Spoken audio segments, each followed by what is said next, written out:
नमस्कार। मुझे आप लोग सुन पा रहे हैं?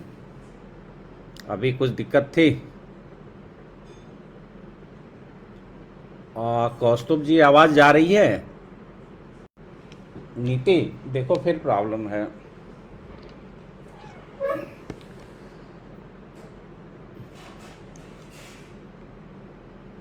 आवाज़ आ रही है मेरी? ओके जी, ठीक है ठीक है। नमस्कार सभी को। आज थोड़ा सा कुछ टेक्निकल फॉल्ट था जिसकी वजह से लेट हो गया। आ, अरे फिर गड़बड़ हो गया। नीति,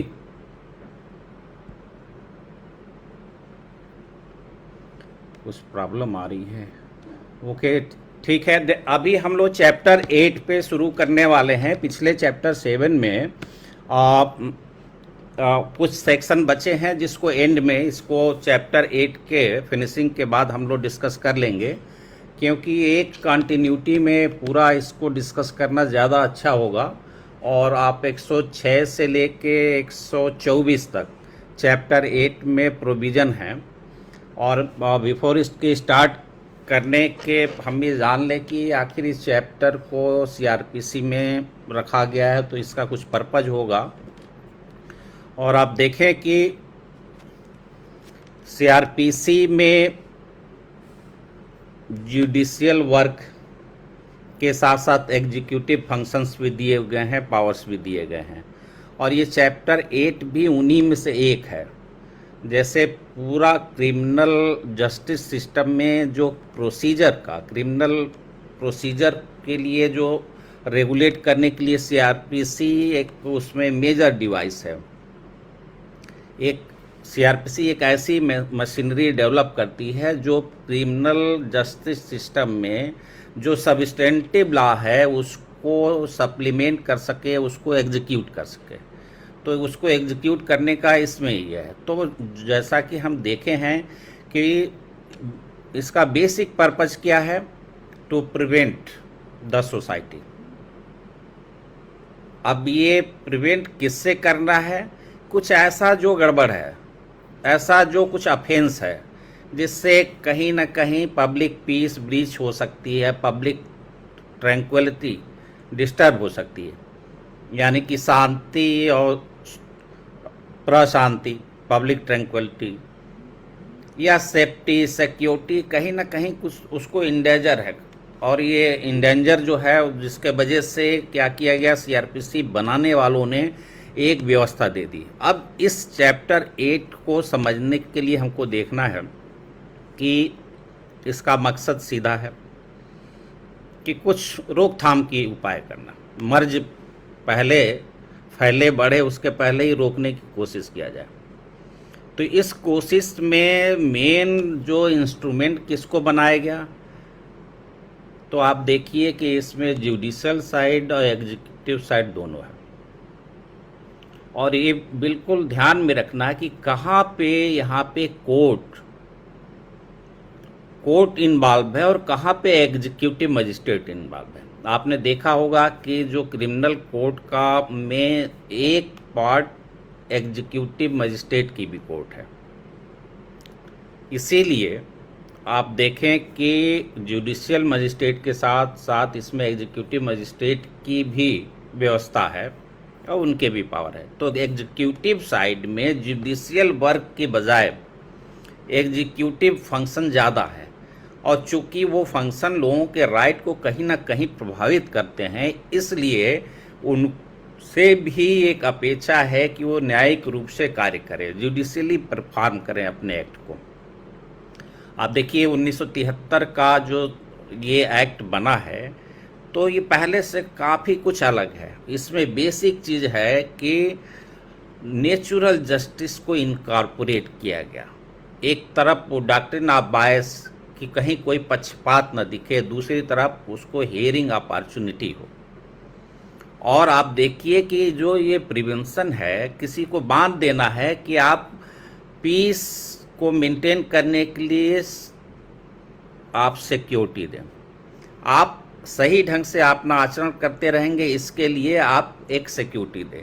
तो इस चैप्टर में बेसिक चीज़ है कि सोसाइटी को प्रिवेंट करने के लिए, पीस को मेंटेन करने के लिए, गुड बिहेवियर पे चलने के लिए सिक्योरिटी मांगी जाती है। तो क्या है, टू ऑब्टेन, एक लाइन में इस चैप्टर का उद्देश्य क्या निकला कि to obtain security for what, for keeping the piece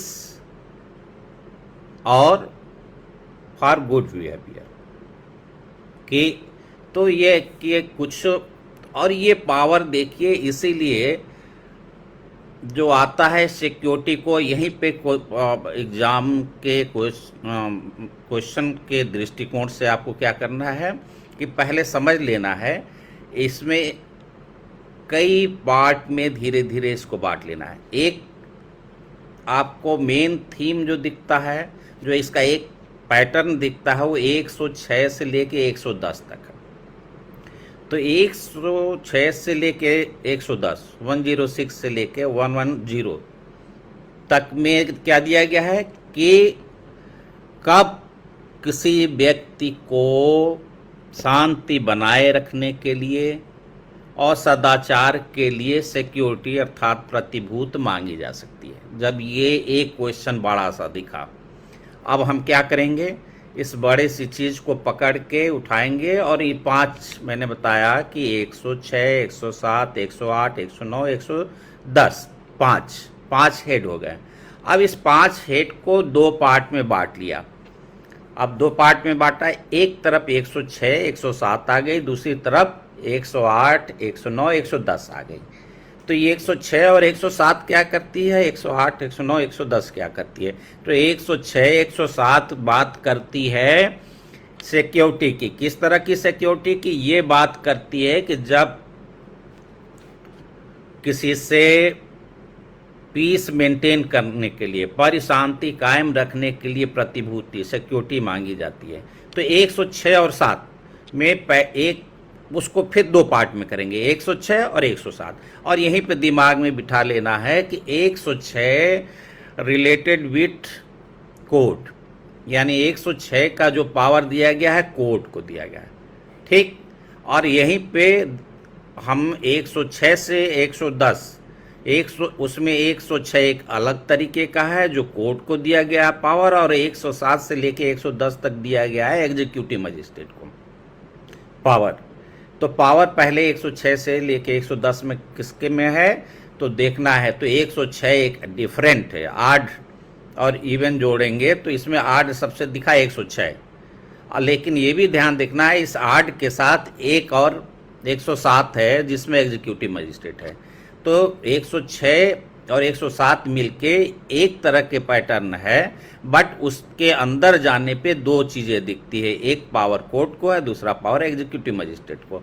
107, 108, 109, 110 ये जो 3 सेक्शन है ये प्योरली एग्जीक्यूटिव मजिस्ट्रेट से, कार्यपालक मजिस्ट्रेट से संबंधित है। जब इतना मेन हमने इसको डिवाइड कर लिया तो अब हम आते हैं कि आखिर 106, 107 में कॉमन क्या है। तो यहाँ पे जो सिक्योरिटी, जो प्रतिभूति मांगी जाती है वो पीस से रिलेटेड होगी, पीस से, पब्लिक ट्रैंक्विलिटी से। तो ये कहता है कि अब आप देखें इसका जब उठाएंगे और 106 की टाइटल, तो आप देखिए बेयर एक्ट यदि आप लोग के पास हो तो आप देखें कि security for keeping the peace on conviction. अब 106 और 107 में अंतर करना, मैंने पहली बात इसमें जो सबको रखना अपने माइंड में वो ये रखना है कि 106 एक्सक्लूसिवली कोर्ट को ये पावर दिया गया। अब यहीं पे आपको क्या करना है कि एक एक पॉइंट को डिस्कस करते हैं कि एक जो अंडर सेक्शन 106 सिक्योरिटी के लिए ऑर्डर करने का पावर किसको है कि, तो देखिए पहला आ गया इसमें सेशन कोर्ट, दूसरा आ गया फर्स्ट क्लास मजिस्ट्रेट। अब 106 एक में ये पावर मिला सेशन कोर्ट और फर्स्ट क्लास मजिस्ट्रेट को, लेकिन जब आप आएंगे 106(4) में तो आप पाएंगे कि यही सेम पावर अपीलेट कोर्ट, यानी जब कभी सेशन जज या फर्स्ट क्लास मजिस्ट्रेट का ऑर्डर की अपील की जाती है तो वो अपील वाली कोर्ट, अपीलेट कोर्ट भी वो ऑर्डर कर सकती है 106 में क्या ऑर्डर कर सकती है कि पीस मेंटेन करने के लिए आप सिक्योरिटी दीजिए। फिर इसके अलावा यदि उस ऑर्डर का 106(1) में जो है उसका ऑर्डर आपको फिर रिवीजन किया गया है तो रिविजनल कोर्ट भी ऐसा 106 के पावर को एक्सरसाइज करती है। तो 106 में पहली चीज देखना है कि ये पावर कोर्ट को और ये कोर्ट में कौन कौन तरीके की कोर्ट है। तो 106(1) में आप दो कोर्ट देख लिए, सेशन कोर्ट और फर्स्ट क्लास मजिस्ट्रेट की कोर्ट। और जब 106(4) में गए तो आपने देखा कि सेम पावर अपीलेट कोर्ट और रिवीजन कोर्ट को। बड़ी कोर्ट है तो बड़े में छोटे का पाव, तो जो पावर नीचे की कोर्ट कर सकती तो वो पावर अपीलेट कोर्ट भी कर सकती है, वही पावर रिवीजन कोर्ट भी करती है। तो 4 लोग दिखे। होगा क्या कि आपको यहीं पे ध्यान रखना है कि जब कभी भी डिस्क्राइब करना कोशिश करें, जब मेंस में लिख रहे हो या फिल्म्स में ऑप्शन दिया हो, तो आपके दिमाग में कहीं ये बात ना रह जाए कि 106(1) की तरफ आप केवल ध्यान लगाए बैठे हैं।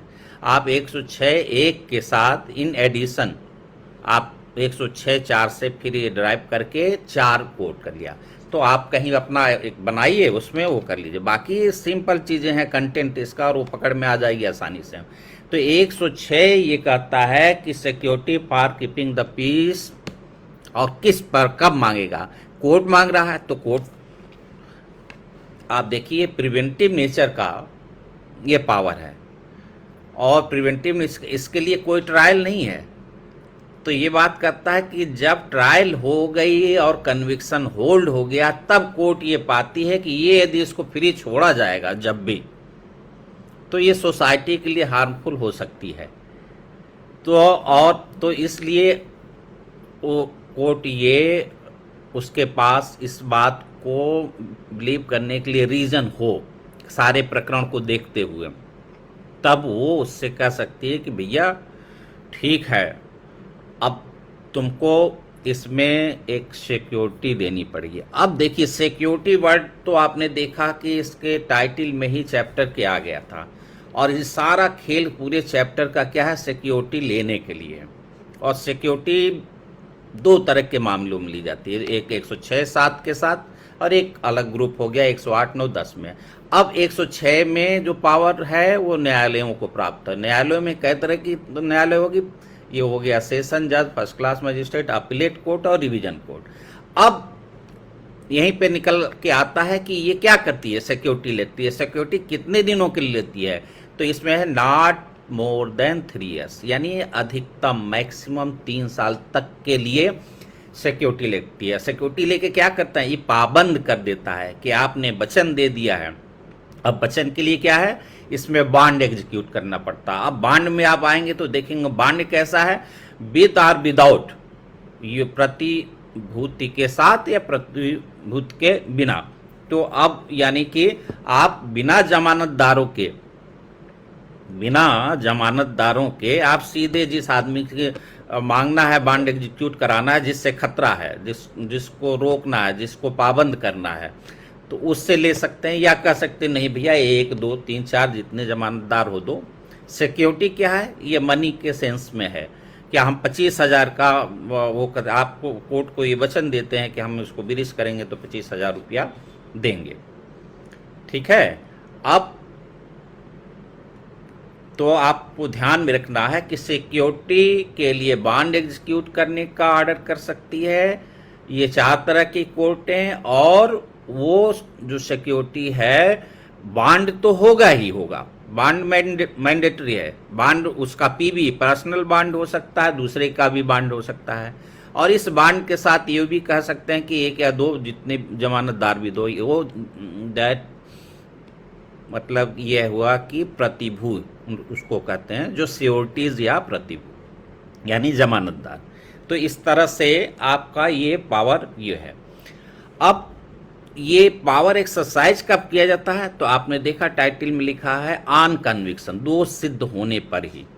तो जब दोष सिद्ध होता है और सेंटेंस दिया जाता है उसको, तब कोर्ट ये कह सकती है कि भैया तुम ये 3 साल तक, मैक्सिमम 3 साल तक, अब वो चाहे 6 महीने का मांग ले, 1 महीने का मांग ले, 2 साल का मांग ले, लेकिन नॉट मोर देन 3 years, और याद रखना है आगे चल के अभी एक इस 3 साल का आपका जो ध्यान रखना है कि 106 से लेके 110 तक में ये जो टाइम लिमिट है सिक्योरिटी के लिए बंद जाने की, वो 106 में 3 साल मिलेगा और 110 में 3 साल मिलेगा और 107, 8, 9 में 1 साल मिलेगा। तो इस तरह से आप एक कॉपी पे एक चार्ट बना लीजिए। पहला आपका सीरियल नंबर पे आपका वो सेक्शन हो जाएगा, उसके सेकंड कॉलम में आप वो उसका जो टाइटल है वो रख लीजिए। और जैसे 106 का ये है कि 2 स्थिति पर परिशांति कायम रखने के लिए प्रतिबद्ध। थर्ड नंबर पे कोर्ट आप लिख दिए, जैसे इसमें session court, first class magistrate, appellate court और डिवीजन कोर्ट, 4 तरह के। फिर ड्यूरेशन कितने दिन के लिए सिक्योरिटी लिया जा सकता है, तो नॉट मोर देन 3 ईयर, ये नेक्स्ट कॉलम हो गया। तो इस तरह से करके आप एक 5-6 लाइन की आप चार्ट बनाएंगे, टेबल बनाएंगे, तो उसमें आपको कभी भी रिवीजन करने में आसानी रहेगी। तो अब आप देखिए, तो 106 में जहां स्टार्ट किया हमने, और अभी 106 का और 107 का पावर एक तरह का है। सिक्योरिटी जो ली जाती है वो पीस के पॉइंट ऑफ व्यू से ली जाती है, और 106 में सिर्फ कन्विक्शन, आफ्टर कन्विक्शन ही किया जा सकता है। यानी कि भले ही ट्रायल हुआ, सजा हुआ, अलग मैटर है। अच्छा, ये फिर ये जब डबल जेपरडाइज से नहीं है, दोहरा दंड ये नहीं माना जाएगा। क्योंकि आप एक बात ध्यान में रखिएगा, इस चैप्टर में जो भी प्रोसीडिंग होगी उसमें जिस पर्सन के अगेंस्ट में प्रोसीडिंग हो रही है उसका स्टेटस एक्यूज का नहीं है। अब एक्यूज का नहीं है, इसलिए ये जब कभी भी यदि इनमें से कोई अरेस्ट होता है, कस्टडी में जाता है, तो उसका रिमांड उस सीआरपीसी के उन धाराओं में नहीं होती है, 167, 209, 309। तो इसमें जहाँ पे कस्टडी की बात है वो उसी रिलेवेंट सेक्शन में लिखी हुई है। तो आप देखिए, और यहाँ पे आप देखेंगे जो कस्टडी या अरेस्ट की बात आती है, तो सीधी सी बात है कि सिक्योरिटी मांग रही है कोर्ट या एग्जीक्यूटिव मजिस्ट्रेट, और सिक्योरिटी आप नहीं दे रहे हैं या आपने डिफॉल्ट किया है, तो उन कंडीशंस में आता है कि जो पर्सन जिसके अगेंस्ट में ये सब मूव किया जा रहा है उसको कस्टडी में लिया जा सकता है। तो 106 की जो प्लान है, 106 में आपको ध्यान देना है, कोर्ट दूसरे नंबर पे देख रहा है किस तरह के मामलों में ये सेशन जज साहब, फर्स्ट क्लास मजिस्ट्रेट साहब, या अपीलेट कोर्ट या ऑनरेबल डिवीजन कोर्ट ये सारी पावर यूज कर सकती है। तो आप देखिए कि इसके लिए 106 के 2 में दिया हुआ है ABCD 4 तरह के मामले। उन 4 तरह के मामलों में पहला जो A है उसमें ध्यान रखना है कि जो IPC का चैप्टर 8 अध्याय 8 है उनमें का अपराध हो, लेकिन इस अध्याय में से 3 सेक्शन को एक्सक्लूड कर दिया, बाहर निकाल दिया गया। इसलिए कहता है कि 153A, 153B या 154 में जो पनिशेबल ऑफेंस है उसको छोड़ के, ये देखिए, any offence punishable under chapter 8 of the IPC other than an offense punishable under section 153A, 153B और सेक्शन 154। आपको यहाँ कंफ्यूज नहीं होना है, आपको ध्यान रखना है कि चैप्टर 8 पूरा का पूरा इस पर्पस के लिए इस्तेमाल होगा। बस करना क्या है कि 106(2)(a) के में का डायरेक्शन को ध्यान में रखना है कि 153A, 153B और 154 उसमें नहीं आता। फिर दूसरा आ गया है, दूसरा सिंपल सा है, ये ग्रुप है, आप देखिए, जो कई जगह राइट टू प्राइवेट डिफेंस में भी आता है, जिसमें assault, criminal force, use of criminal force और मिसशिप, असॉल्ट, क्रिमिनल फोर्स और मिसशिप, इस तरीके की चीज है। तो दूसरे पॉइंट पे ये आ गए, जिसमें कोर्ट जब कभी भी कन्विक्ट करेगी तो 106 में ये मुचलके बांड भरने के लिए आदेश कर सकती है। फिर तीसरा आता है an offence of criminal intimidation, आपराधिक अभित्रास का अपराध, जो 506 में पनिशेबल, दंडनीय होता है, 503 में जिसकी परिभाषा दी गई है।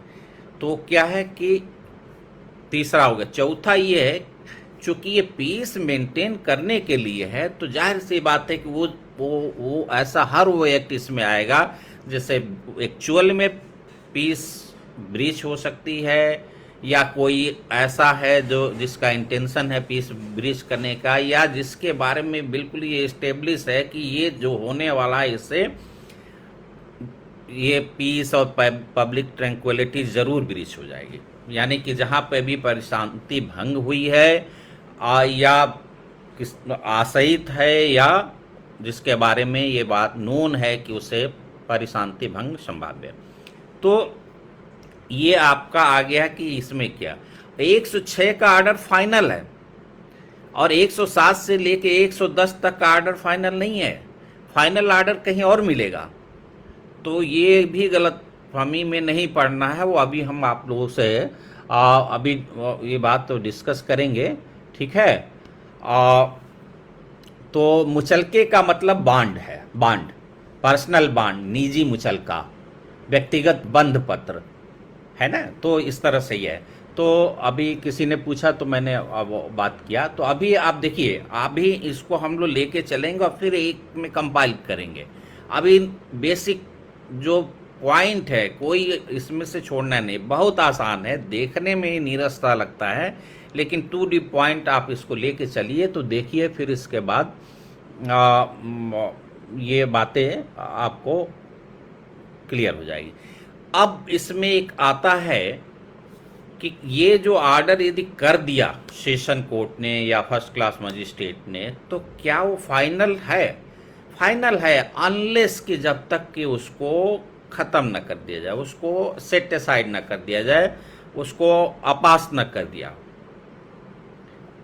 जैसे आपने देखा कि सीजीएम ने किया तो उसका रिवीजन सेशन कोर्ट में हो जाएगा, सेशन जज ने किया तो उसका रिवीजन हाई कोर्ट में हो जाएगा या अपील हाई कोर्ट में हो जाएगी।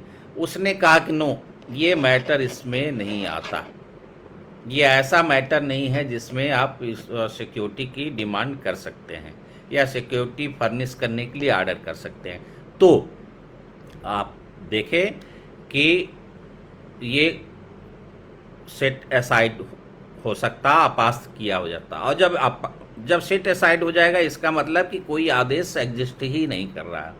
तब वो आदमी जिसको बांधा गया था कि तुम आओ सिक्योरिटी के लिए अपना जो है बांड एग्जीक्यूट करो, 2 जमानतदार इकट्ठा करो, तो वो उस लाइबिलिटी से फ्री हो जाएगा। अब देखिए 106 का पिक्चर कंप्लीट है। तो 106 जब कभी भी क्वेश्चन आएगा कि परिशांति कायम रखने के लिए प्रतिभूत लेने की शक्ति किसको मिला है, तो आपको देखना है कि आपको ये बताना है, यहीं पे ध्यान रखना है कि परिशांति पीस कीपिंग के लिए सिक्योरिटी का पावर 106 में इन 4 तरीके की कोर्टों को दिया गया है और 107 में एग्जीक्यूटिव मजिस्ट्रेट को दिया गया है। 106 में जो ऑर्डर है वो जब तक वो सेट असाइड न किया जाए, जब तक उसको ऊपर की कोर्ट उसको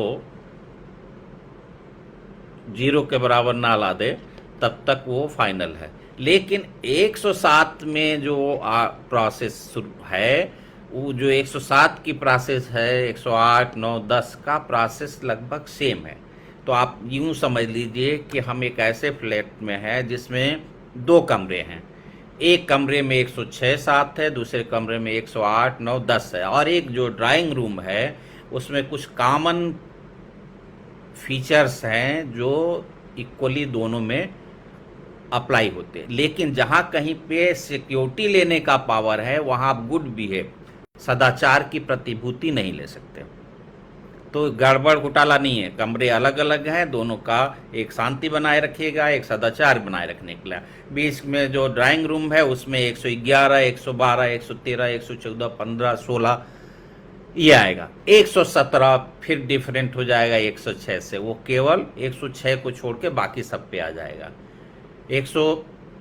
तो 100 जो 7 में दिया गया है प्रोविजन और जो 108, 9, 10 में है उसमें भी सिक्योरिटी मांगने का दिया गया है। तो इन सबों में क्या होता है, सिक्योरिटी मांग की जो डिमांड करती है एग्जीक्यूटिव मजिस्ट्रेट, जो डिमांड करता है उसके लिए पहले वो शो काज देता है। यही नेचुरल जस्टिस आया कि पहले उससे पूछा जाएगा बताओ 111 में आर्डर बनेगा कि भैया क्यों ना आपसे 1 साल या 6 महीने की आपसे इस बात की सिक्योरिटी लिया जाए कि आप शांति बनाए रखेंगे, क्यों ना आपसे ये प्रतिभूत लिया जाए कि जो है आप 108, 9, 10 में जो कंटेंट है उसके हिसाब से कार्य नहीं करेंगे और इसके लिए प्रतिभूत देंगे आप। तो उसमें आ जाएगा कि जो ये सारी चीज़ें मजिस्ट्रेट या जो 107 से लेकर 10 तक है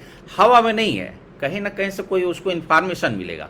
तो पहले 107 को पकड़िए और 107 पकड़ेंगे तो 108, 9, 10 ये सारी चीज़ें जो है क्लियर हो जाएगी। तो अभी आप देखिए ओके, तो बहुत अच्छे से इसको कर लेंगे। अब 107 और 16 में आप यूँ देखिए 107 में जब आएंगे तो आप देखेंगे कि 107, 16 का बहुत नाम सुना गया है। जब भी इलेक्शन होगा, जब भी दंगा होगा, जब भी कहीं लॉ एंड ऑर्डर का मैटर इन्वॉल्व होगा तो 107/116 और कहीं कहीं 107, 116, 151 की भी चर्चा हो जाती है, ऑर्डर हो जाते हैं। तो जो लॉ है, लॉ पब्लिक को पता नहीं, सही पता हो तो आप देखिए कई बहुत लोगों के लिए आसान हो जाए। अब ये लॉ है, प्रोविजन है, उलझा हुआ है, तभी तो वकीलों की फीस बन रही है, तभी तो हमको आपको लोग पूछ रहे हैं।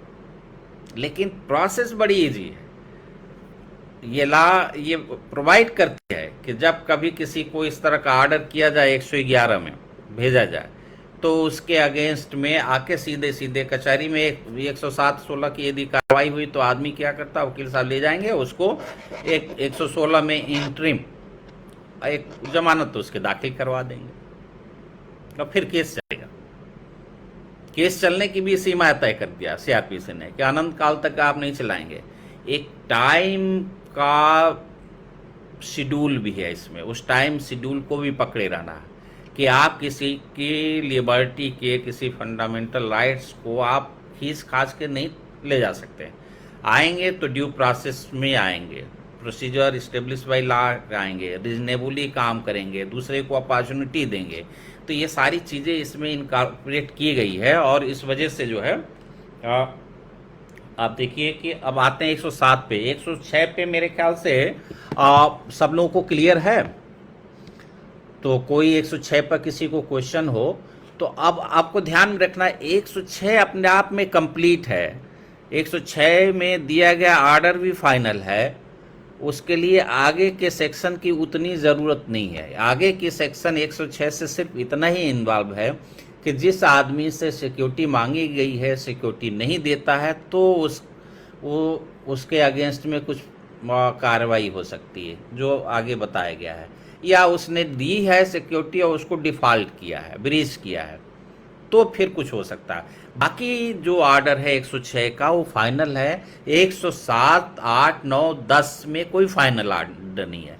इन 107 से 110 तक के लिए शो काज नोटिस 11 में जाता है और उसका 111 में जो नोटिस जाती है वो इसलिए जाती है कि इन कोई एलिगेशन या कोई इंफॉर्मेशन है जिसके लिए आपसे मांगी जा रही है सिक्योरिटी, तो आप आइए मजिस्ट्रेट की कोर्ट में आइए और उनको बताइए कि साहब ये गलत है, या जो इन्फॉर्मेशन दिया गया पुलिस ने या किसी तरह से मिला है तो आपको इन्फॉर्मेशन वो गलत मिला है। तो यहाँ पे आपको बॉन्ड तुरंत एग्जीक्यूट नहीं करना है।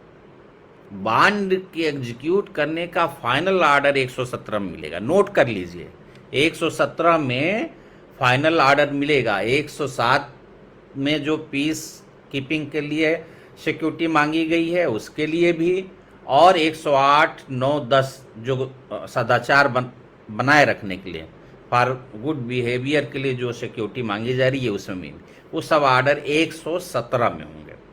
116 में इंक्वायरी का प्रोसीजर है। उस इंक्वायरी में ये है कि ड्यूरिंग कंप्लीशन ऑफ इंक्वायरी, मतलब जांच जब तक कंप्लीट नहीं होती, यानी यह जांच तो प्रारंभ हो गई लेकिन अभी जांच समाप्त नहीं हुई है, बीच के अवधि में एक इंटरिम ऑर्डर आ सकता है, यानी खतरा है कुछ तो इंटरिम ऑर्डर हो सकता है, तब आपको बॉन्ड इंटरिम ऑर्डर से एग्जीक्यूट करवाया जा सकता है, और आप नहीं करते हैं तो आपको जेल भी भेजा जा सकता है। तो 116(3), तो आपको क्या देखना है, 116(3) में इंटरिम ऑर्डर है, और ये 116(3) का इंटरिम ऑर्डर 107, 8, 9, 10 के कंटेंट के लिए है। फिर 117 में 107, 8, 9, 10 के लिए फाइनल ऑर्डर है। तो फाइनल ऑर्डर आपको इस चैप्टर में मिला, 106 में मिला और 117 में मिला। 106 में कोर्ट देती है, जुडिशियल कोर्ट देती है, और 117 में एग्जीक्यूटिव मजिस्ट्रेट करता है। तो इन फर्क को, इन डिफरेंसेस को भी बिल्कुल आपको करना क्या है कि बिल्कुल क्लियर करते चलना है। तो आप देखिए 107 पे आते हैं। 107 में आप क्या है, ये 106 और 107 में को कैसे बांटें। 106 में दोष सिद्धि पर परिशांति कायम रखने का प्रतिभूति का आदेश होगा और उसको एग्जीक्यूट करना पड़ेगा। और ये अदरवाइज, यानी कि 106 से अदरवाइज, यानी कि बाकी और पर्पजेस के लिए जहाँ पे पीस को थ्रेट है, पब्लिक ट्रंक्विलिटी को डिस्टर्बेंस का संभावना है, तो जहाँ भी कहीं शांति में खलल है, दखल है या संभावना है, तो उसके लिए फिर 107 में आ गई।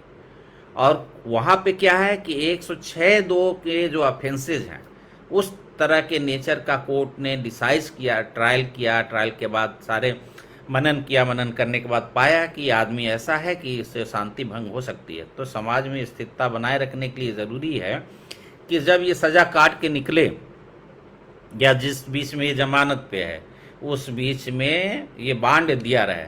अब बांड दिए रहने से क्या होगा कि जिस ऑफेंस के लिए उसका ट्रायल हो रहा होगा वो तो अलग है, यदि बांड इसने तोड़ा तो इसके लिए फिर इसके खिलाफ ये प्रोसीडिंग होगी। बांड का मतलब बंद पत्र, यानी बंध जाता है, अपने पत्र के द्वारा बंध जाना। 25,000 के लिए, 50,000 के लिए, 1 लाख के लिए, 5 लाख के लिए, जो भी कोर्ट का वो है।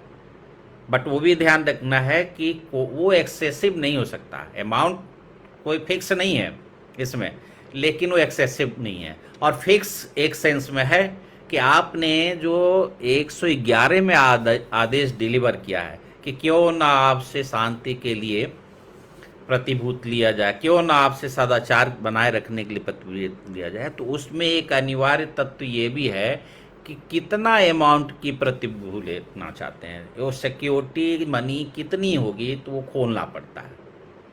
और कोई जमानतदार मांग रहे हैं, श्योरिटीज मांग रहे हैं, तो वो कितनी संख्या होगी।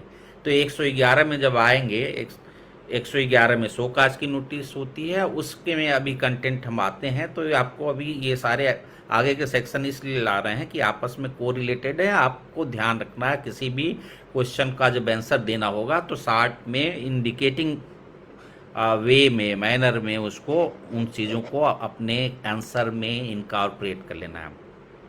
तो मेन क्वेश्चन, बड़ा क्वेश्चन लेके हम लोग क्या चल रहे थे कि परिशांति कायम रखने के लिए प्रतिभूति कौन ले सकता है, किन परिस्थितियों में ले सकता है, और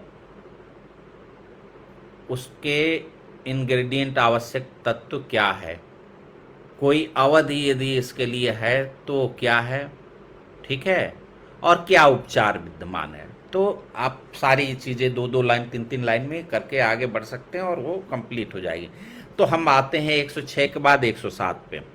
ये जो पहले का दूसरा पार्ट, अदर देन कन्विक्शन, यहाँ पावर एग्जीक्यूटिव मजिस्ट्रेट को है। एग्जीक्यूटिव मजिस्ट्रेट क्या है, इंफॉर्मेशन मिलती है। अब ये इंफॉर्मेशन कहाँ से मिलती है, अब ये खोला नहीं इन्होंने।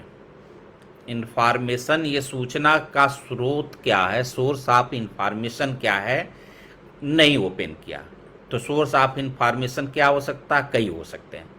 हम खुद एक्विंटेड हो सकते हैं, हम सूचित हो सकते हैं, कुछ हमारे सामने हम एग्जीक्यूटिव मजिस्ट्रेट हैं, एसडीएम हैं, और हम क्षेत्र में देख रहे हैं कि ये ऐसा मामला है कि इससे गड़बड़ हो सकता है। 2 लोग 3 लोग मिल के झगड़ा कर रहे हैं कोई, तो चलो भैया 107 के लिए इनको नोटिस पकड़ाओ। तो यानी ये इंफॉर्मेशन शो मोटो हो सकता है, पुलिस से हो सकता है, या कोई कंप्लेंट किसी ने किया है तो उस पर हो सकता है। तो ये एग्जीक्यूटिव मजिस्ट्रेट 107 में मूव करेगा इंफॉर्मेशन पे। इंफॉर्मेशन, सोर्स ऑफ इंफॉर्मेशन को समझ लेना आपको कि कैसे हो सकता है। खोलने की ज़रूरत है तो है, नहीं तो आपको इतना इलेबरेट करने की ज़रूरत नहीं रहेगी। अब क्या सूचना मिलती है कि कोई आदमी है, कोई बंदा ऐसा है जिससे क्या हो सकता है कि पीस जो है ब्रीच कर सकता है, परिशांति भंग हो सकती है, या पब्लिक ट्रैंक्विलिटी, लोक प्रशांति विक्षुब्ध हो सकती है, डिस्टर्ब हो सकती है, या कोई ऐसा रॉन्गफुल एक्ट, सदोष कार्य करेगा जो इस तरह का है कि बहुत प्रोबेबिलिटी है कि उससे पीस ब्रीच हो जाएगा, पब्लिक ट्रैंक्विलिटी डिस्टर्ब हो जाएगी। तो जब ये सारी चीज़ों से वो सेटिस्फाइड हो जाता है और ये ओपिनियन फॉर्म करता है कि नो, इसमें क्या है, इसको ऐसे नहीं छोड़ा जा सकता है, इसमें सफिशिएंट ग्राउंड है, पर्याप्त आधार है, तब वो क्या करेगा, उससे कहेगा बच्चों कि ये कारण बताओ कि क्यों नहीं तुमको नॉट मोर देन 1 ईयर, अधिकतम माने 1 वर्ष से अनधिक के पीरियड के लिए, अवधि के लिए क्यों ना आपसे शांति बनाए रखने के लिए सिक्योरिटी ले लिया जाए।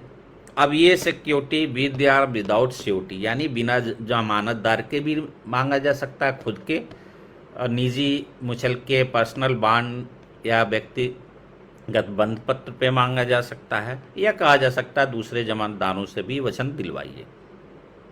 तो दूसरे लोगों को इन्वॉल्व इसलिए किया जाता है ताकि ये भाग जाए तो दूसरा आदमी फिर जिम्मेदार रहे, पकड़ के लाए या कोशिश करे, हाथ पांव चलाए, नहीं तो उसका पैसा जब्त होगा और बाकी और प्रोसीडिंग उसके खिलाफ होगी।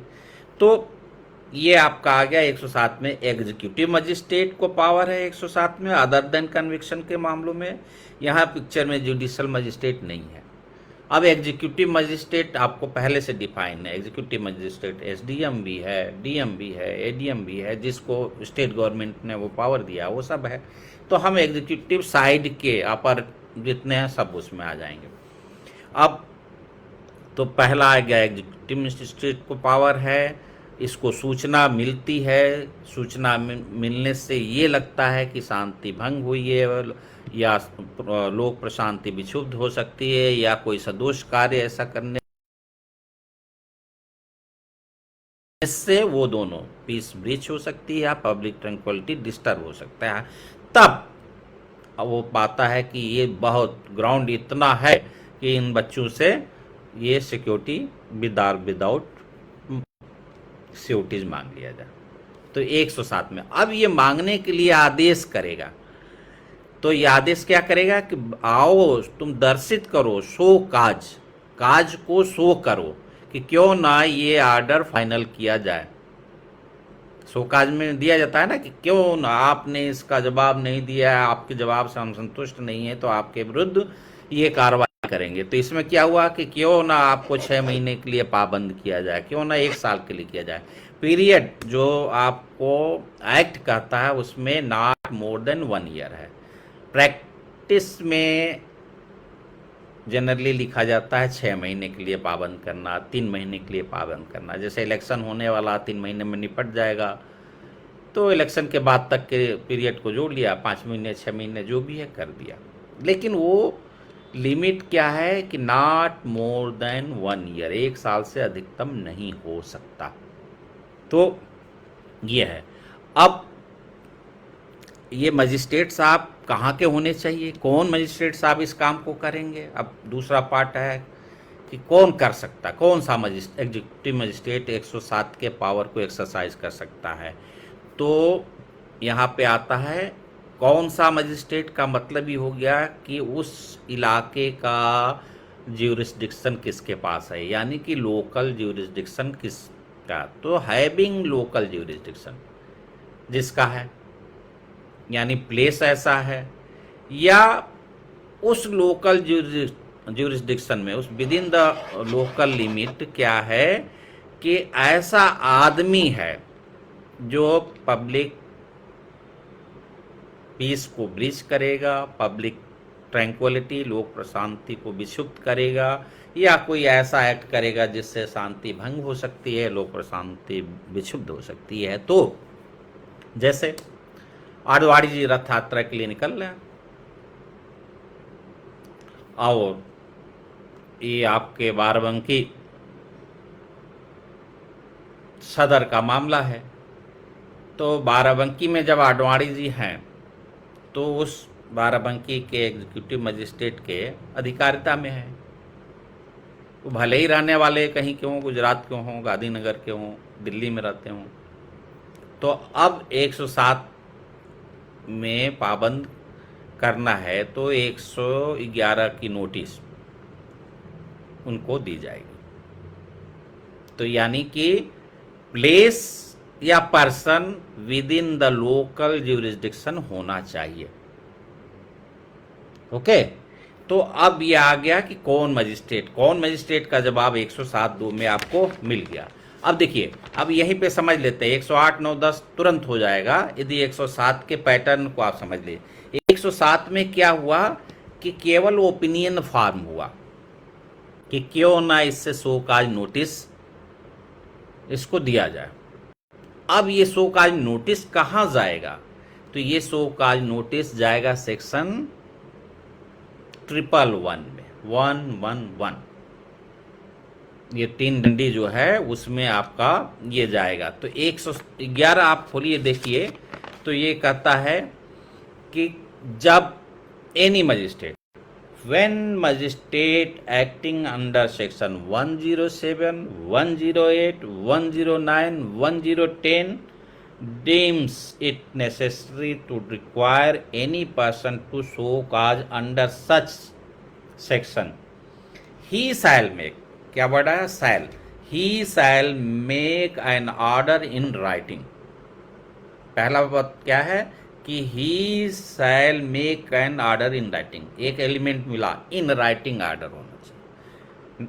Next, setting forth the substance of the information, दूसरा एलिमेंट क्या मिला कि उसमें जो सूचना मिली है उसका सार, सबस्टांस होना चाहिए। ठीक, फिर कमा लगा, फिर तीसरा एलिमेंट मिलेगा आपको, the amount of the bond to be execute, जिस बॉन्ड को एग्जीक्यूट करने का आदेश किया जाना है उसको कितनी धनराशि, कितने अमाउंट हुआ, तीसरा आ गया। फिर आया the term for which it is to be in force, वह अवधि जिसके लिए उसको बांधा जाएगा, यानी 107 में 1 साल तक मैक्सिमम। अब वो चाहे 6 महीना दें, 9 महीना दें, 3 महीना दें शो काज नोटिस में। यदि आपने शो काज नोटिस में 1 साल 6 महीना लिख दिया है तो, लेकिन आपको पावर है नॉट मोर देन 1, यानी 1 साल तक का है, तब बाद में आप इसको एक बार नोटिस आपने दिया है तो आप भाग नहीं पाएंगे। यानी वो मजिस्ट्रेट के लिए एक सीमा हो जाएगी कि जो नोटिस में दिया है अमाउंट, जो टाइम दिया है, अब उसी टाइम पे ही आगे की बात होगी। यानी 116(3) का जो आदेश होगा या 117 का आदेश होगा, तो ये अमाउंट, नंबर ऑफ श्योरिटीज, ये और पीरियड, ये इनलार्ज नहीं हो सकता, उसको आप बढ़ा नहीं सकते, जितना दिए हैं वो आपकी लिमिट हो गई। तो आप देखिए, तो ये क्या करता है, ये शो काज की नोटिस जो गई 111 में गई, उस नोटिस में आपकी बातें आ गई कि लिखित में होगा, उसमें इंफॉर्मेशन, सूचना का सार होगा, बंद पत्र की कितनी रकम होगी और कितनी अवधि के लिए उसको बांधने का विचार है वो, और यदि कोई सिक्योरिटीज लेना है, प्रतिभूति कि जमानतदारों की संख्या उसमें मेंशन होगा। तो इस तरह से आप पाँच में आप ये पाँच, तो एक नोटिस किसमें गई 111 में। 107 ने क्या किया, पावर दिया कि 1 साल तक के लिए उसको सिक्योरिटी से बांध सकते हैं। ठीक है, अब तो आप देखिए 107 में जो पावर था उसके लिए शो काज 111 में गया। अब यहीं से एक एक लाइन में प्रक्रिया शुरू हो जाएगी। जब 111 में ये शो काज का ऑर्डर जा रहा है तो उसकी सर्विस होनी है, यानी कि यहाँ पे नेचुरल जस्टिस है। शो काज क्यों है, नेचुरल जस्टिस है कि उससे पूछा जाए भैया बता दो ये ऐसी ऐसी सूचना है और इस तरह का खतरा है, तो तुमसे क्यों ना इस खतरे के निवारण के लिए ये इतना अमाउंट का बॉन्ड या जमानतदार ले लिया जाए। तो मान लीजिए आप कोर्ट में, एग्जीक्यूटिव मजिस्ट्रेट की कोर्ट में हाजिर हैं, तो सर्विस वहीं कर देंगे। तो अगला सेक्शन आया 112। यदि आप वहाँ प्रेजेंट हैं तो वहाँ पे आपको सूचना की सर्विस हो जाएगी। और आप यदि नहीं समझ पा रहे हैं तो वो आपको पढ़ के सुना के समझा दिया जाएगा 112। लेकिन आदि कोर्ट में नहीं है तो फिर आएगा 113, बहुत नेचुरल सीक्वेंस में है। तो अब नहीं है तो उसको बुलाने का क्या हो, आदेशिका, प्रोसेस में वही सम्मन और वारंट आप जानते हैं। तो ये तो सबसे पहले सम्मन जाता है तो सम्मन करेगा। लेकिन यदि वो गिरफ्तार है, पकड़ा गया है कहीं पे, तो उस कस्टडी में जाता है, उसको प्रोडक्शन वारंट जाता है। तो प्रोडक्शन यानी जब किसी को बुलाने के लिए आदेश किया जाता है तो वारंट भी एक तरह का आदेश होता है, तो वारंट जाता है कि जिस भी ऑफिसर के जिस भी कोर्ट के कस्टडी में है तो एक चला जाता है कस्टडी के लिए जो है प्रोडक्शन वारंट कि आप इसको पेश करिए। तो 113 में जो कोर्ट में, अब 112 में हुआ हाजिर है तो वहीं पे सर्विस हो गई, हाजिर नहीं है तो सम्मन जाएगा, या और यदि कस्टडी में है तो कस्टडी वारंट जाएगा, प्रोडक्शन वारंट जाएगा। ठीक, अब ऐसे भी मैटर हो सकते हैं, मामला शांति का है, कहीं ऐसा ना हो कि ये सब प्रक्रिया के चक्कर में सब गड़बड़ हो जाए। शांति के लिए इतनी यदि कवायद किया गया तो तब तक तो शांति भंग हो जाएगी। तो इसका मतलब यह है कि जिससे भंग का खतरा है उसको अरेस्ट किया जाए। तो इसीलिए 113 का प्रोविजो को कहता है कि जब मजिस्ट्रेट को पुलिस ऑफिसर से रिपोर्ट, वहाँ जो इन्फॉर्मेशन मिली थी वहाँ कुछ नहीं लिखा था 107 में, तो अब इसीलिए इसमें कह रहा है जब पुलिस ऑफिसर की रिपोर्ट होगी या अदरवाइज मजिस्ट्रेट को ये मिल जाता है और वो सेटिस्फाइड हो जाता है कि जो ये थ्रेटनिंग में जो खतरा है वो तुरंत वाला है और इसका निवारण, इसको कैसे प्रिवेंट किया जा सकता है, उस आदमी को गिरफ्तार कर लिया जाएगा तभी होगा। और वारंट का यदि चक्कर में पड़े तो मामला गड़बड़ हो जाएगा। तो उस कंडीशन में 113 का प्रोविजो ये कहता है मैटर इमीडिएट इम्पॉर्टेंस का है, तुरंत कार्रवाई की अपेक्षा है, तो उस स्थिति में उसको तुरंत वहाँ पे गिरफ्तार किया जा सकता है। तो ये हो गया। 114 ये कहता है कि जब आपने 111 में ऑर्डर किया था और जो 111 में ऑर्डर करके उसके साथ जो आपने लिखित में जो सूचना का सार, प्रतिभूओं की संख्या, अमाउंट और कितनी टाइम के लिए कर रहे हैं, ये सब जो था, तो उसमें उस जो सम्मन या वारंट जब भी भेजा जाएगा तो 111 में उस ऑर्डर की एक कॉपी भी उसके साथ लगा के दिया जाएगा। जब उस सर्विस का कंप्लायंस होगा, जब उसका पालन होगा तो वो उसको दे दिया जाएगा। ठीक है, जिसके पे सर्विस का कंप्लायंस हुआ है या अरेस्ट है तो जो अथॉरिटी के थ्रू जिससे वो किया गया है, तो 114 यहीं पे हो जाता है। फिर 115 में आता है कि ये सम्मन या वारंट उसको बुलाने के लिए किया गया है और ये मजिस्ट्रेट को ये लगता है कि बिना बुलाए भी काम चल सकता है यदि अधिवक्ता उसकी तरफ से पैरवी कर ले, तो 115 कहता है कि पर्सनल अपीयरेंस एग्जेम्प्ट किया जा सकता है, डिस्पेंस किया जा सकता है, कि ज़रूरी नहीं है, आप अधिवक्ता के माध्यम से भी आ सकते हैं। तो ये हो गया। अब ये है कि ये क्यों उसको बुलाया गया, क्यों 111 में उसको शो काज अपने कारण को दर्शित करने के लिए अपॉर्चुनिटी क्यों दी गई? इसलिए दी गई कि वो आवे, जो भी कहेगा तो मजिस्ट्रेट साहब क्या करेंगे, जांच करेंगे। तो 116 बड़ा सेक्शन है जिसमें इंक्वायरी का प्रोविज़न है और ये काफ़ी है। तो अभी सीक्वेंस को समझे रहिए। तो 116 में जांच करेंगे, जांच में फिर यदि ये लगता है कि वही मैटर अर्जेंट है, इमीडिएट कोई कार्रवाई की ज़रूरत है, तो 116(3) में इंटरिम ऑर्डर कर सकता है। इंटरिम ऑर्डर का मतलब होता है कि पूरी फैसला नहीं हुआ है, उसी बीच में ये फैसला कर लेगा जांच के दौरान ही कि आप प्रतिभूत सिक्योरिटी के लिए बॉन्ड विद और विदाउट जैसा भी आदेश हो एग्जीक्यूट करिए, निष्पादित करिए।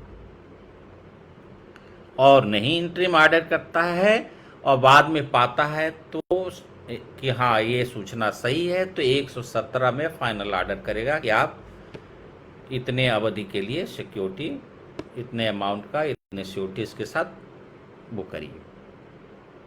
तो ये आपका सिक्योरिटी क्या होता है, लीगली आपको बाउंड कर देता है। एक तो जो उसका सब्जेक्ट, जो कंटेंट होता है, जो अमाउंट होता है, पैसे में जितना होता है, तो उस अमाउंट जितना बढ़ गया वो अमाउंट, उस अमाउंट को फारफिट किया जा सकता है यदि ये डिफ़ॉल्ट करते हैं या ब्रीच करते हैं। तो दूसरा और जो पेनल प्रोविजंस हो सकते हैं,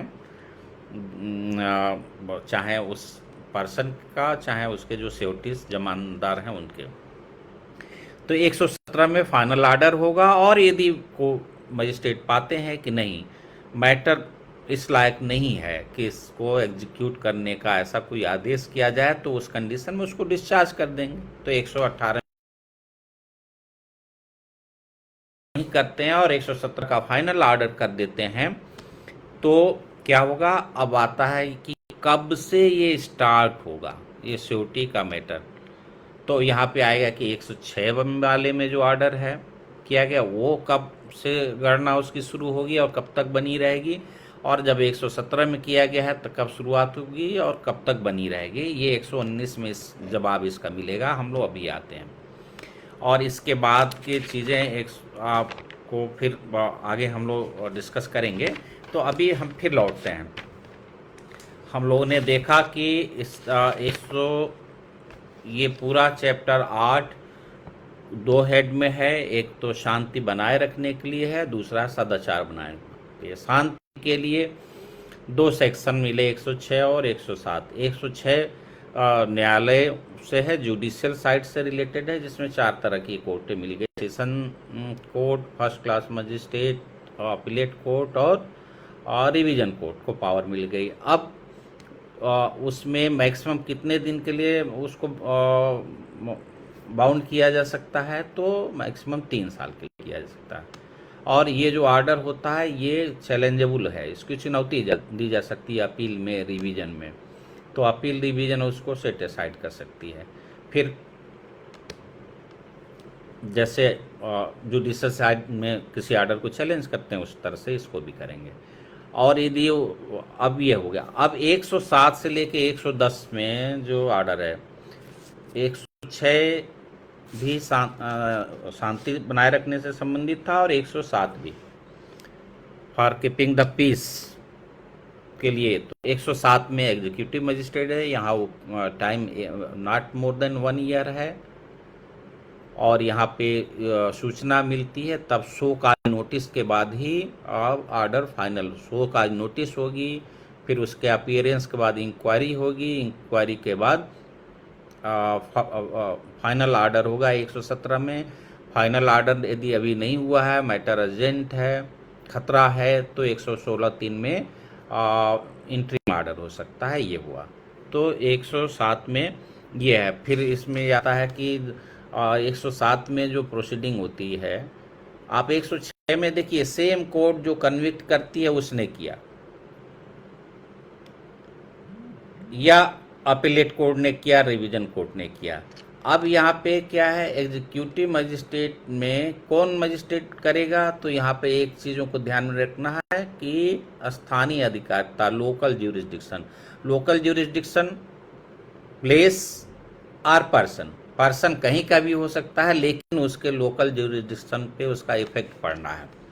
ठीक है, तो उस कंडीशन में वो उस आदमी को बांध सकता है, 107 में जो दिया गया। अब इसके बाद आता है 108, 109, 110, काफ़ी मिलता जुलता आपके ग्राउंड्स हैं 107 की तरह, लेकिन ये क्या है, ध्यान रखना है कि ये security for good behaviour from person disseminating sedition, राजद्रोह आत्मक बातों को फैलाने वाले व्यक्तियों से सदाचार के लिए प्रतिबद्ध। तो 108, 9, 10 एक ग्रुप हो गया।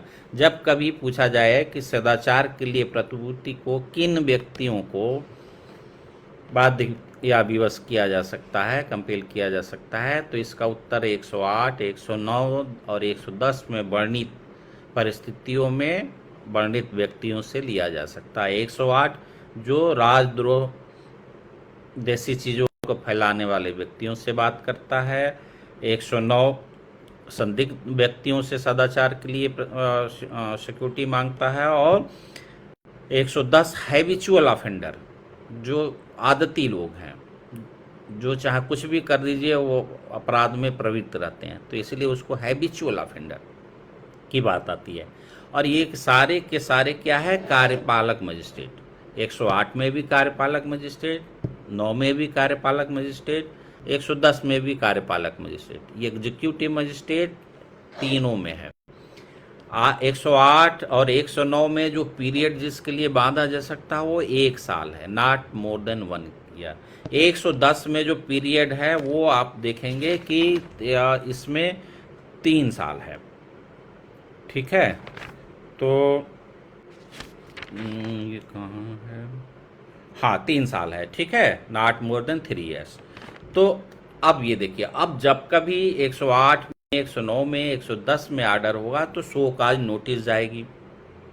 111 में, 111 में जब जाएगी तो 107, 8, 9, 10 के जो कंटेंट हैं वो उसका जो सार उसमें लिखा जाएगा, जो अमाउंट है वो लिखा जाएगा। यदि कोई सिक्योरिटी की अपेक्षा कोर्ट कर,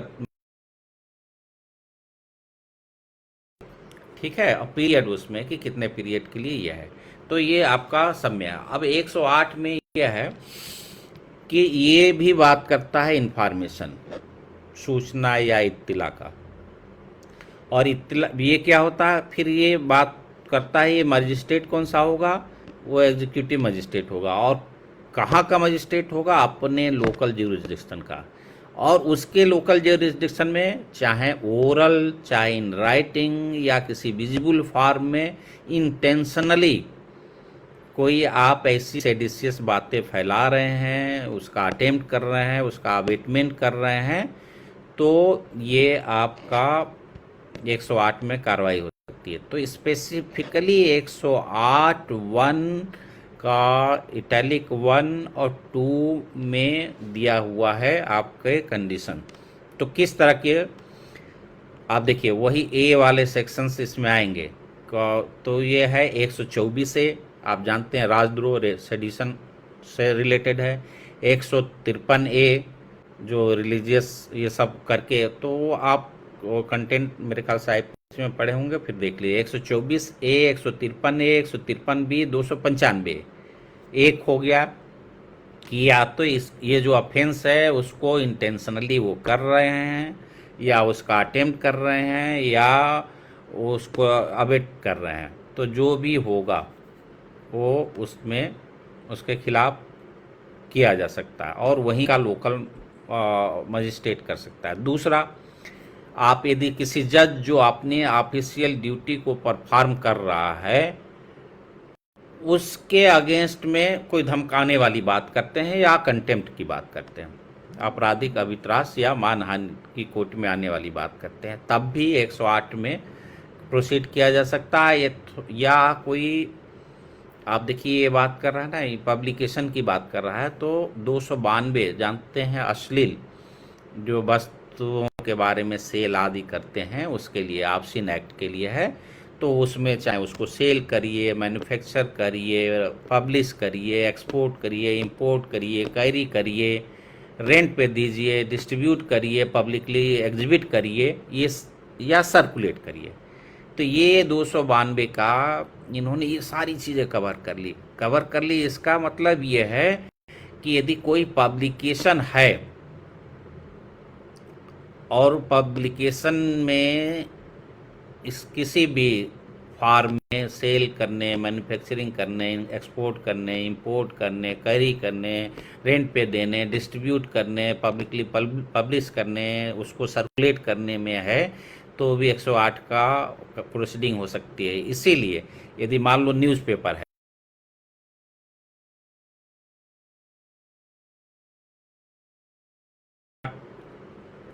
लिया है, प्रिंट करने में लिया है, पब्लिश करने में लिया है, तो सब लोग, चाहे एडिटर हो, उसका मालिक हो, प्रिंटर हो, पब्लिशर हो, ये सब के अगेंस्ट भी कार्रवाई हो सकती है इस 108 में। लेकिन चूंकि ये प्रेस से रिलेटेड है मामला, मीडिया से रिलेटेड मामला है, तो उस कंडीशन में आप,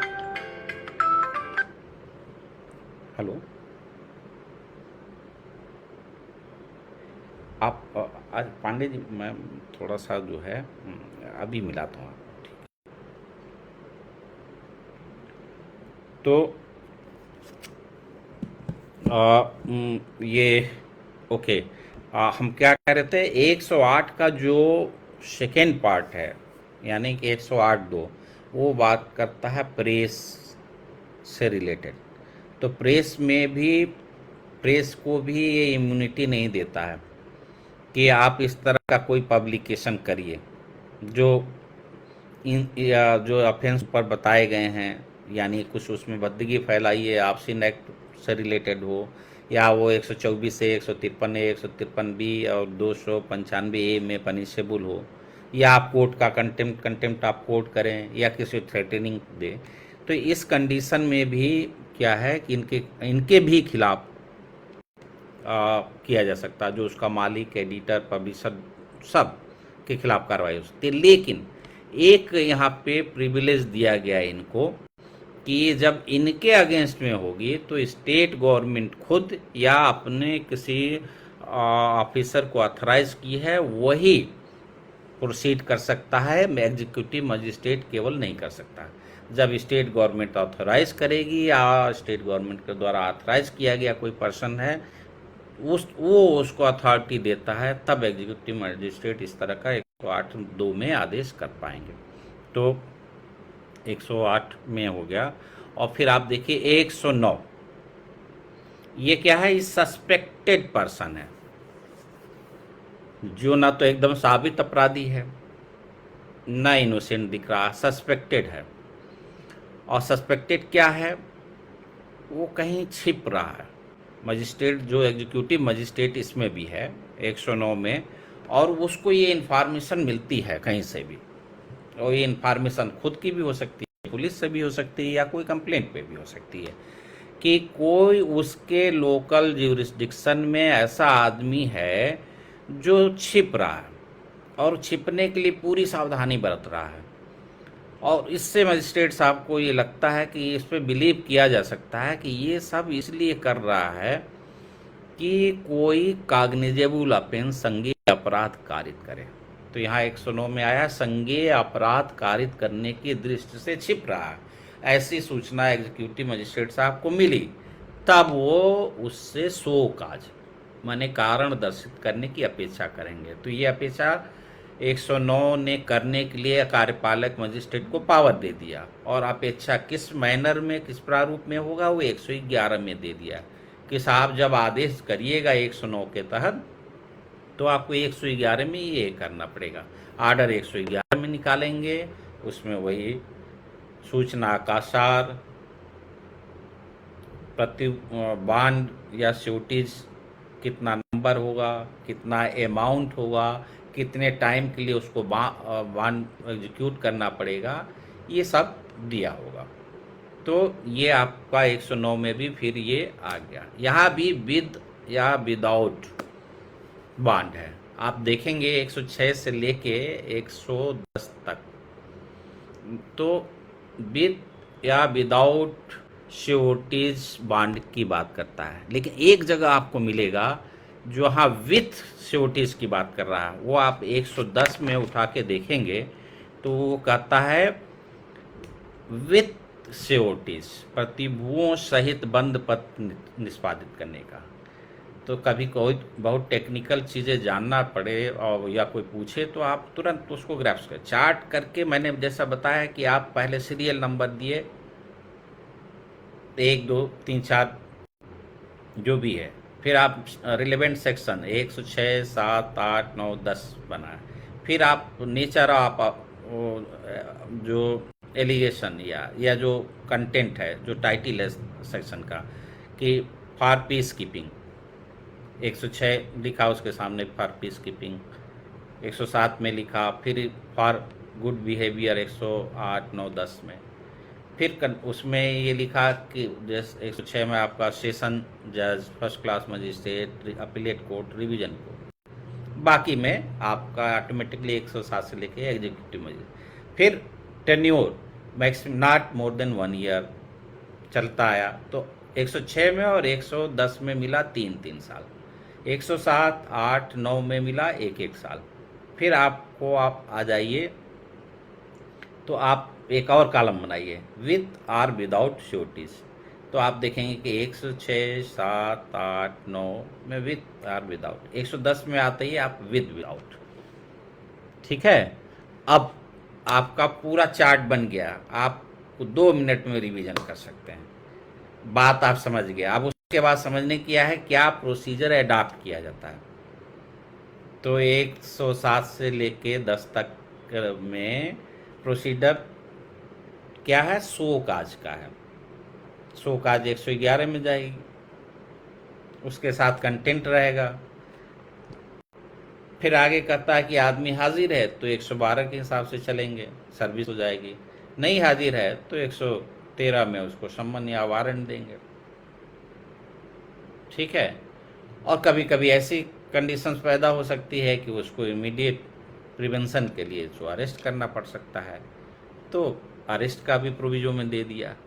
तो सीरियली आप चल लिए तो फिर आप जो है तो 109 तक हम देख लिए, 110 में भी वही चीज़ है। अब आपको देखना क्या है कि यहाँ एग्जीक्यूटिव मजिस्ट्रेट 110 में है, उसको इन्फॉर्मेशन मिलती है कि उसके लोकल ज्यूरिसडिक्शन के अंदर, स्थानीय अधिकारिता के अंदर ऐसा आदमी है जो क्या है हैबिचुअली लुटेरा है, डकैत है, घर खोद के असेंग मार के घुसने वाला है, चोर है, फर्जी दस्तावेज तैयार करता है, प्रॉपर्टी चोरी का खरीदता है और हैबिचुअली उसको रिसीव करता है स्टोलन प्रॉपर्टी को। चोर जो चोरी करने वाले लोग हैं उनको अपने घर और अपने गोदाम, अपने ऑफिस यूज करने देता है, उनको बचाने की कोशिश करता है, और जो प्रॉपर्टी लाए रहते छिपाने की कोशिश करता है, बिकवाने की कोशिश करता है, या किडनैपिंग, एब्डक्शन, रिस्ट, चीटिंग, मिसशिप, या आईपीसी में जो करेंसी से रिलेटेड ऑफेंसेज हैं उसको करता है, अटेम्प्ट करता है, उसको अबेट करता है। तो इस तरह से आप देखेंगे पूरा एक ये इन्होंने दिया है। तो इसको 60 में पूरा आपको क्वेश्चन पेपर में पूरी सारी एक एक चीज़ नहीं लिखना पड़ेगा, ऐसे ही कामा दे दे के बढ़ा देना है। फिर एक एक का नहीं याद करना कि ABCD किसमें क्या दिया है, बेसिक चीज़ है। फिर कुछ ऐसा एक्ट में है तो एक्ट का नाम जो है आप ध्यान दिए रहिए, ताकि कभी कोई यदि ऐसा पूछ भी दिया तो आ जाएगा। तो आप देखिए उसमें जो है ड्रग एंड कॉस्मेटिक एक्ट है, फेरा है, जो प्रोविडेंट फंड से रिलेटेड, फूड एडल्ट्रेशन से रिलेटेड, अनटचेबिलिटी से, EC एक्ट, कस्टम एक्ट, और जो फॉरेनर एक्ट है, ये करके कामा दे दे के इसका कोई ऑफेंस करता है। या लास्ट में आता है कि वो इतना डिस्परेट है, इतना दुस्साहसी है, इतना भयंकर डेंजरस है कि उसको यदि खुला छोड़ दिया गया तो खुला भैंस हो जाएगा, एकदम पगलाया हुआ सांड। तो वो तो किसी को भी सिंग मार सकता है। यानी कि ऐसा दुस्साहसिक और भयंकर है कि उसका प्रतिभूति के बिना स्वच्छंद रहना समाज के लिए हानिकारक है, परिसंकटमय है। तब मजिस्ट्रेट साहब उससे फिर वही क्या करेंगे, अपेक्षा करेंगे कि तुम भैया शो करो का कारण, क्या शो करो, वो कारण दर्शित करो कि तुमसे क्यों ना 3 साल से अनधिक, नॉट मोर देन 3 ईयर्स का आपके लिए आपसे कोई गुड बिहेवियर का, सदाचार के लिए विथ श्योरिटीज यानी जमानतदारों के साथ बंधपत्र निष्पादित करने का आदेश क्यों नहीं दिया जाए। और ये आदेश 111 में होगा। 111 में बताया कि शोकाज नोटिस भेजेगा। 2 बातें आई, शोकाज नोटिस भेजेगा और उसके साथ अपने आदेश की कॉपी देगा। आदेश की कॉपी में क्या होगा कि जिसमें इंफॉर्मेशन का सार होगा, सब्सटेंस होगा, बंध पत्र की रकम होगी और वो अवधि मेंशन होगी जितने टाइम के लिए वो इन्फोर्समेंट में रहेगा, परिवर्तन में रहेगा, और प्रतिभूओं की संख्या किस तरह के चाहिए और किस क्लास के चाहिए। तो इस तरह से किस तरह का संख्या, मान लो कहा 2 जमानतदार चाहिए, अब किस प्रकार का, लोकल चाहिए, बाहर का नहीं चाहिए। कोर्ट ने आदेश करती है कि विदेश का नहीं चलेगा, हिंदुस्तानी ही चलेगा। अब कोर्ट यहाँ कह दी लखनऊ की है कि लखनऊ जिले का ही होना चाहिए और 5 लाख की सोटी चाहिए। तो इसके लिए या तो ज़मीन कोई हो जिसकी वैल्यू इतनी हो 5 लाख से अधिक, या कोई ट्रक हो, वाहन हो। तो ये सब है करके 112 में मैंने बताया कि अपीयरेंस में है वो, तो उसका कंप्लायंस होगा, उसको पढ़ के बता दिया जाएगा, ज़रूरत पड़ा तो समझा दिया जाएगा। 113 पे मैंने कहा कि सम्मन भेजा जाएगा यदि नहीं हाजिर है तो, या यदि कस्टडी में कहीं पे है तो वारंट भेजा जाएगा। और सम्मन भेजने और के चक्कर में ऐसा न हो कि जिस पर्पज़ के लिए दिया जा रहा वही पर्पज़ फ्रस्ट्रेट हो जाए। पुलिस ऑफिसर या अदरवाइज कोई इन्फॉर्मेशन मिल जाती है कि साहब उसको पकड़ा जाना ज़रूरी नहीं, तो वो तो गड़बड़ कर ही देगा, तो उस कंडीशन में और उससे शांति भंग हो जाएगी। तो अब 113 का प्रोविजन उसको अरेस्ट करने का भी पावर देता है कि इमीडिएट अरेस्ट। अब 114 में ये है कि वही बताया कि 113 में यदि सम्मन या वारंट आपने दिया तो 111 का वो जो कंप्लायंस भी आपको करना पड़ेगा, यानी कॉपी विथ ऑर्डर ये होगा। और जिस पे कंप्लायंस करना है, जिस आदमी के नोटिस में लाया जाना है, जिससे शोकाज मांगा जा रहा है, उसी को आप डिलीवर्ड करेंगे ना, तभी तो देगा शोकाज, यानी उसके पे व्यक्तिगत तामीला करनी पड़ेगी। अब कोर्ट को लगता है तो उसका हाजिरी डिस्पेंस कर सकती है, एग्जेम्प्ट कर सकती है, यानी व्यक्तिगत हाजिर रूप से हाजिर होने से उसको छोड़ सकता है यदि सफिशिएंट वो है, और थ्रू एडवोकेट वो कर सकता है। तो ये होगा। 116 में आता है इंक्वायरी कि जो इन्फॉर्मेशन मिली है वो सही है या गलत है या मैनिपुलेटेड है, क्या है उसके पीछे। तो यहाँ पे जो शो काज नोटिस दी गई उससे क्या हुआ, दूसरे को अपना पक्ष प्रस्तुत करने का अवसर मिला, और दूसरे को अपने पक्ष प्रस्तुत करने का अवसर मिला और उसने अपना पक्ष प्रस्तुत किया, और मजिस्ट्रेट साहब को लगा कि हाँ ही इज़ राइट पर्सन, जो सूचना मिला है फेक है या उतना ग्राउंडलेस है या उसमें इतना दम नहीं है कि उसके आधार पे ये सब इस तरह का कोई परमानेंट आदेश किया जा सके, फाइनल ऑर्डर किया जा सके। तो क्या करेगा कि अपनी इंक्वायरी को समाप्त करेगा, कंक्लूड करेगा, फिर 117 में उसको ऑर्डर कर देगा। तो 117 में 2 तरह के ऑर्डर निकले, या तो उसको डिस्चार्ज करने का कि डिस्चार्ज कर दिया, तो डिस्चार्ज के लिए 118 में प्रोविज़न है, या उस जो इन्फॉर्मेशन मिली है ड्यूरिंग इंक्वायरी लिए गए एविडेंस पे और अपने जांच के आधार पे क्या हो सकता है, वो पाता है कि हाँ ये बात सही है, इसको पाबंद किया जाना ज़रूरी है, तो फिर उससे फाइनल ऑर्डर कर सकता है। भाई समझ में आ रही है? बोर तो नहीं हो रहा आप लोग? क्यों? मेरी कोशिश है कि ये बड़ा प्रिवेंटिव टाइप का था और मेरे ख्याल से थोड़ा बोरिंग भी लगता था। आ, ये वीडियो पॉज हो गया है, मतलब क्या हुआ? आवाज़ नहीं आ रही है क्या आप लोगों को? ओ, आ रही है? कंटिन्यू करें? मेरी आवाज़ आ रही है, कंटिन्यू करें? ठीक है। जी जी जी जी। तो हाँ, तो हम लोग आ रहे थे। अब बचा था इंक्वायरी, जांच, धारा 116 में। पीछे की बातें आप लोग क्लियर है कि नहीं अभी तक जितनी आई? इसलिए मैं बार बार उसको रिपीट भी कर दे रहा हूँ। ये गुंजन मेहरा जी कह रहे हैं वीडियो पॉज हो गया, पॉज हट गया कि नहीं?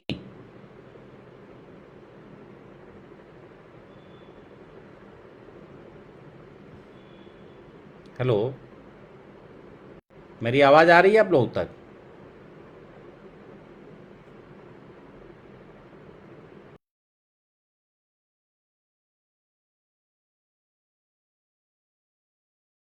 ओके। हाँ ठीक है, ओके। तो अब ये देखिए कि अब ज़्यादा बचा नहीं है इसमें, बट जितनी बातें हम लोगों ने की है, और अब उतनी बातें ठीक है या किसी के जहन में कुछ इस तरह की क्वेरी है कि जो वो आए? अभी इस ये टॉपिक और इंटरेस्टिंग है कि 107-16 का भी बहुत पॉपुलरली आता है कि क्या रिलेशन है, क्या रेमेडी है उसमें। कभी कोई भी, being a advocate, being a जज, बीइंग ए एग्जीक्यूटिव मजिस्ट्रेट, या समाज का कोई भी जागरूक आदमी लॉ से रिलेटेड है, तो आपसे मदद की अपेक्षा कर सकता है कि हमको एडवाइस करिए। तो उस कंडीशन में भी क्या रेमेडी हो सकता है 107-16 में? तो आप पहली बात देखिए कि अभी आएंगे तो एक टाइम फ्रेमवर्क है कि ये एग्जीक्यूटिव मजिस्ट्रेट अपने मन से अनंत काल तक नहीं चला सकते। उनको अपनी जांच की प्रक्रिया जब स्टार्ट कर दिया जिस दिन आपने, तो उसके 6 महीने में फिनिश करनी है। और नहीं फिनिश करोगे तो ऑटोमेटिकली सारी प्रोसीडिंग फिनिश हो जाएगी, फर्दर ऑर्डर की ज़रूरत ही नहीं है।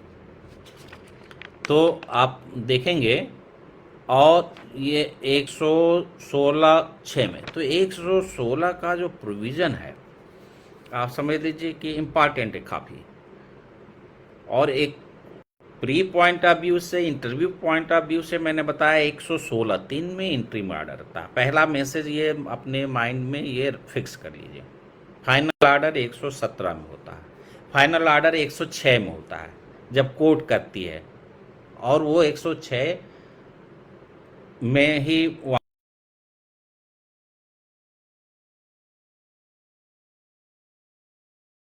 आफ्टर इंक्वायरी क्या प्रोसीडिंग है। अब ये 116 और 17-18 को मिला के हम देखेंगे।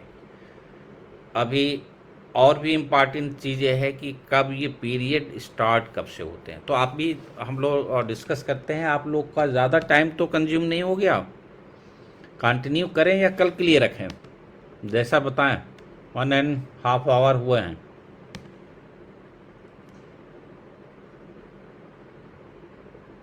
ओके, तो चलिए मैं शुरू करता हूं। तो 116 में आप देख लीजिए, सबसे पहले आपको दिमाग में रखना है कि इसमें 7 उपधाराएं, 7 सब सेक्शंस हैं, और एक सेक्शन तो हम लोग याद कर चुके हैं, 116(3) नहीं भूलेगा, इंट्रीम ऑर्डर है। अब आते हैं 116 में, क्या है कि 116 का पहला उपधारा 116(1) है। ये कहता है कि जब 111वां ऑर्डर किया गया और आदमी कोर्ट में प्रेजेंट है, या 113 में उसको सम्मन किया गया या वारंट किया गया और फिर उसके बाद उसको लाया गया, यानी प्रोडक्शन वारंट पर, यानी कि आदमी का अपीयरेंस होना चाहिए। अपीयरेंस कैसे हो सकता है? पहले से ही कोर्ट में है तो, बुलाया गया तो, वारंट पे लाया गया तो ये तब है, तब वो इंफॉर्मेशन के ट्रूथनेस, सच्चाई के बारे में जांच करने के लिए वहां से स्टार्ट करेगा। अब इनका मैच स्टार्ट हुआ इंक्वायरी का, और इस मैच में क्या है, इस इंक्वायरी में वो एडिशनल एविडेंस ले सकते हैं, केवल कन्फाइंड नहीं है उस सूचना पे, उस इंफॉर्मेशन पे जो उनको मिली हुई थी, और एडिशनल एविडेंस जो जरूरी, जो व्हाट एवर नेसेसरी, जो तो उसको ले सकते हैं। अब यहाँ एक क्वेश्चन आता है प्रीलिम्स का 116(2) में। 116(1) में क्या आया कि जो इंफॉर्मेशन मिलती है उसमें क्या किया जाता है, इंक्वायरी किया जाता है। वो ट्रायल नहीं है, इन्वेस्टिगेशन नहीं है, अदर प्रोसीडिंग नहीं है, वो इंक्वायरी है, पहला। दूसरा, क्या वो एडिशनल एविडेंस ले सकता है for the purpose of inquiry? Yes. तो ये हो गया 116(1) में निकला। 116(2) में निकला कि जो मैनर वो अडॉप्ट करता है इंक्वायरी में, वो किस नेचर का होता है, तो उसका नेचर सम्मन ट्रायल का, यानी जो सम्मन ट्रायल में जो प्रोसीजर है उसी के पॉइंट ऑफ व्यू से एविडेंस का रिकॉर्ड होगा और सम्मनिंग होगी।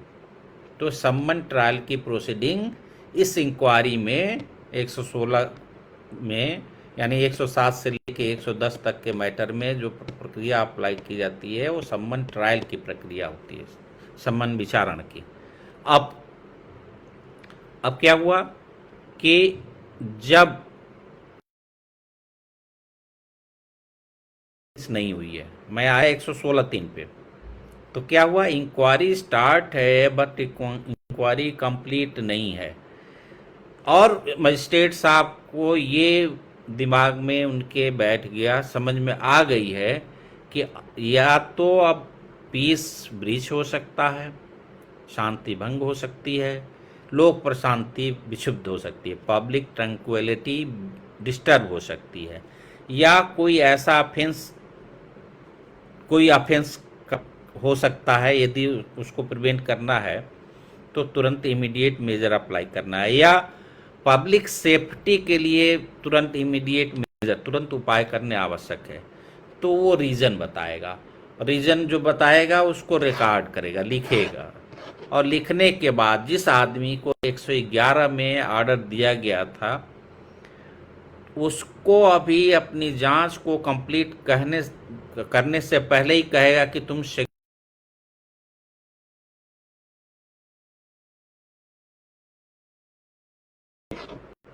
कि 116(3) में जो आदेश देगा उसका नेचर क्या होगा, वो बांड का नेचर किस पर्पज के लिए होगा।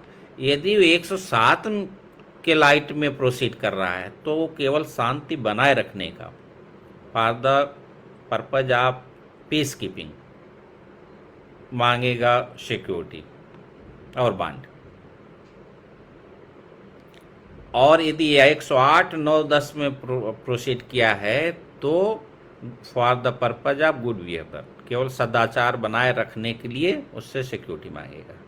मिक्स नहीं होना है, जिस सेक्शन से उनको पावर मिली, जिसके लिए उन्होंने नोटिस दिया, उसी नेचर का वो दे सकते हैं। इसीलिए कह रहा है ये कि जब 108, 9, 10 में प्रोसीड कर रहे हैं तो उससे केवल आप गुड बिहेवियर के लिए बॉन्ड एग्जीक्यूट करने के लिए कर सकते हैं। जिसके खिलाफ नहीं कर रहे हैं ये, तो उसको आप वो 106(7) वाले को नहीं कर सकते हैं। फिर आपने बॉन्ड में 111 में जो लिख के भेजा शोकाज नोटिस में, जो 111 के कंटेंट, उसमें जितना अमाउंट आपने और जितना पीरियड मेंशन किया हुआ है वो हो गई लिमिट।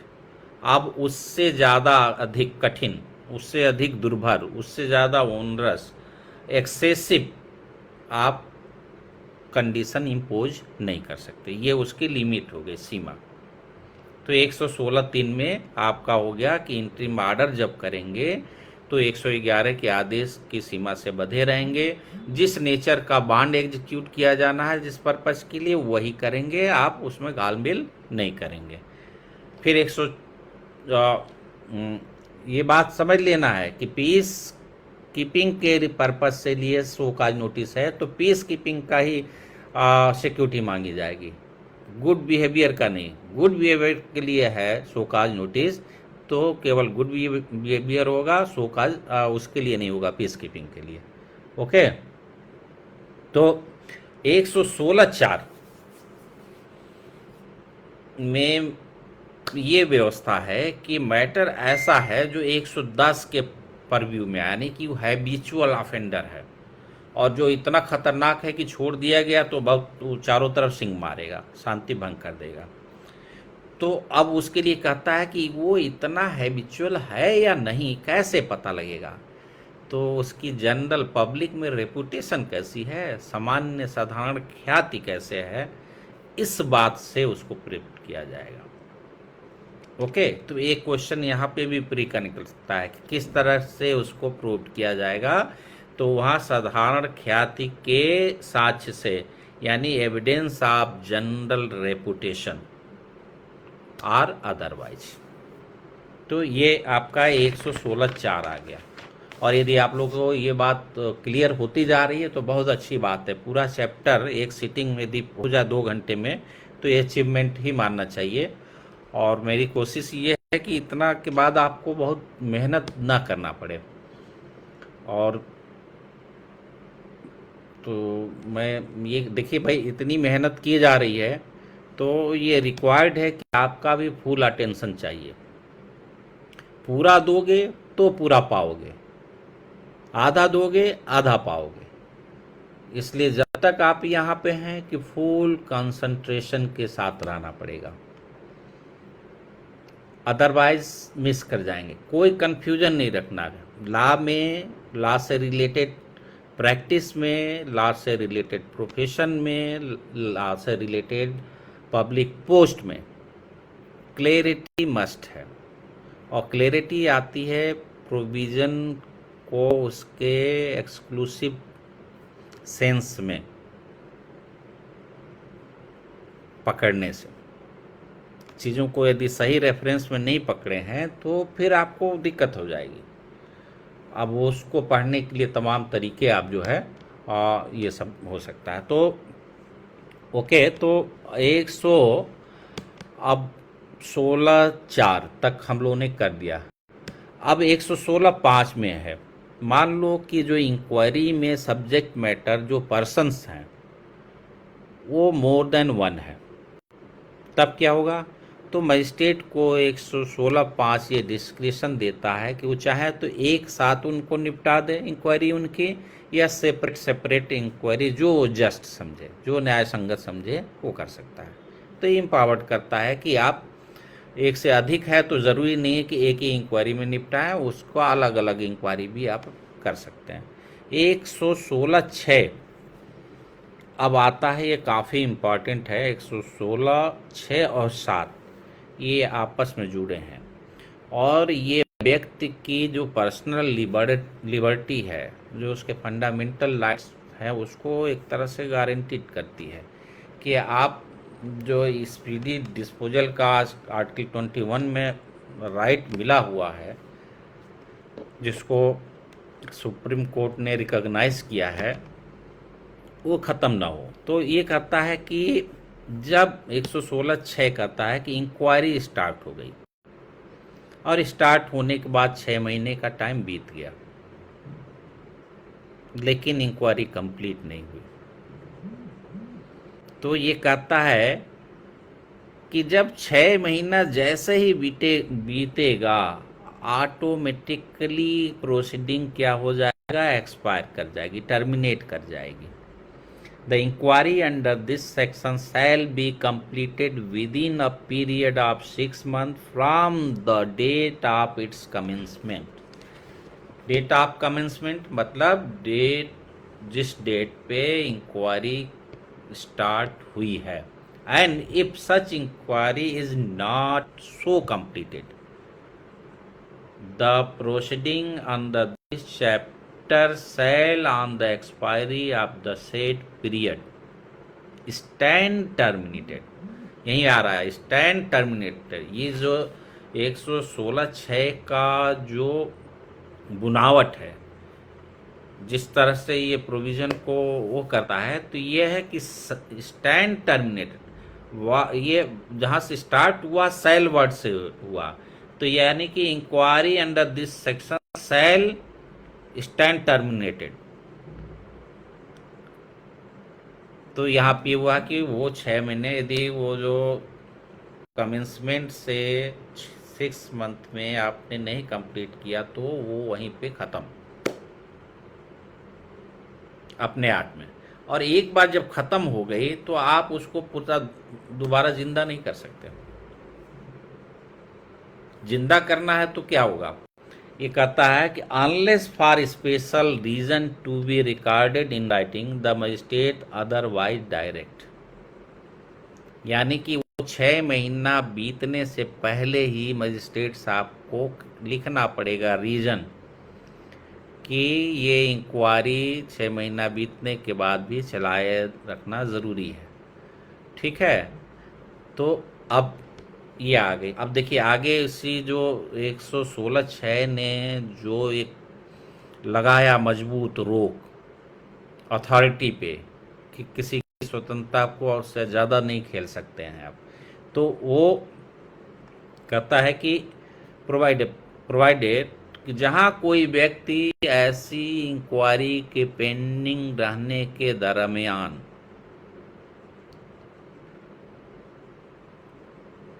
उस व्यक्ति के विरुद्ध कार्रवाई पहले ही यदि समाप्त नहीं की हो जाती है तो ऐसे निरोध जाएगा। यानी कि provided that where any person has been kept in detention, यानी आदमी जब डिटेंशन में है ऑलरेडी, जिसने आपने वो इमीडिएट नेचर का समझ के पहले ही गिरफ्तार कर लिया, 113 के प्रोविजन गिरफ्तार कर लिया आपने, तो pending such inquiry the proceeding against that person unless terminated earlier shall stand terminated on the expiry of period of 6। यानी वो डिटेंशन में भी है और डिटेंशन में 6 महीना निकल गया तो भी समाप्त। ये फिर डबल गारंटी किया। अब ये जो एक बात आई थी कि अनलेस अदरवाइज वो डायरेक्शन नहीं देता मजिस्ट्रेट तो 6 महीने में समाप्त हो गई। यानी कि 6 महीना समाप्त तो हो रही हो तो भी वो कंटिन्यू हो सकती है। यानी 6 महीने समाप्त होने से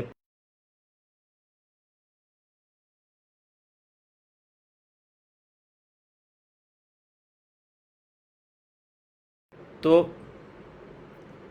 116(7) आगे फिर चेक करता है, उसी पावर को 6 मंथ के स्ट्रेंथ को बताता है कि जो एग्रीव्ड पार्टी होगा वो सेशन कोर्ट में उसको चैलेंज कर सकता है उस आर्डर को कि साहब 6 महीने का मैंडेटरी प्रोविज़न है, शैल वर्ड यूज है और इस 6 महीने में इन्होंने निपटारा नहीं किया और जो भी आर्डर शीट में बातें आई हैं वो कोई उसमें ऐसा रीज़न एक्सप्लेन नहीं है कि ये उसको 6 महीने से अधिक चलाया जाए। ये एग्जीक्यूटिव मजिस्ट्रेट है, रोज़ लिखते हैं कि क्षेत्र में गश्त में व्यस्त हैं, तो फिर ये ऐसा काम कैसे कर सकते हैं।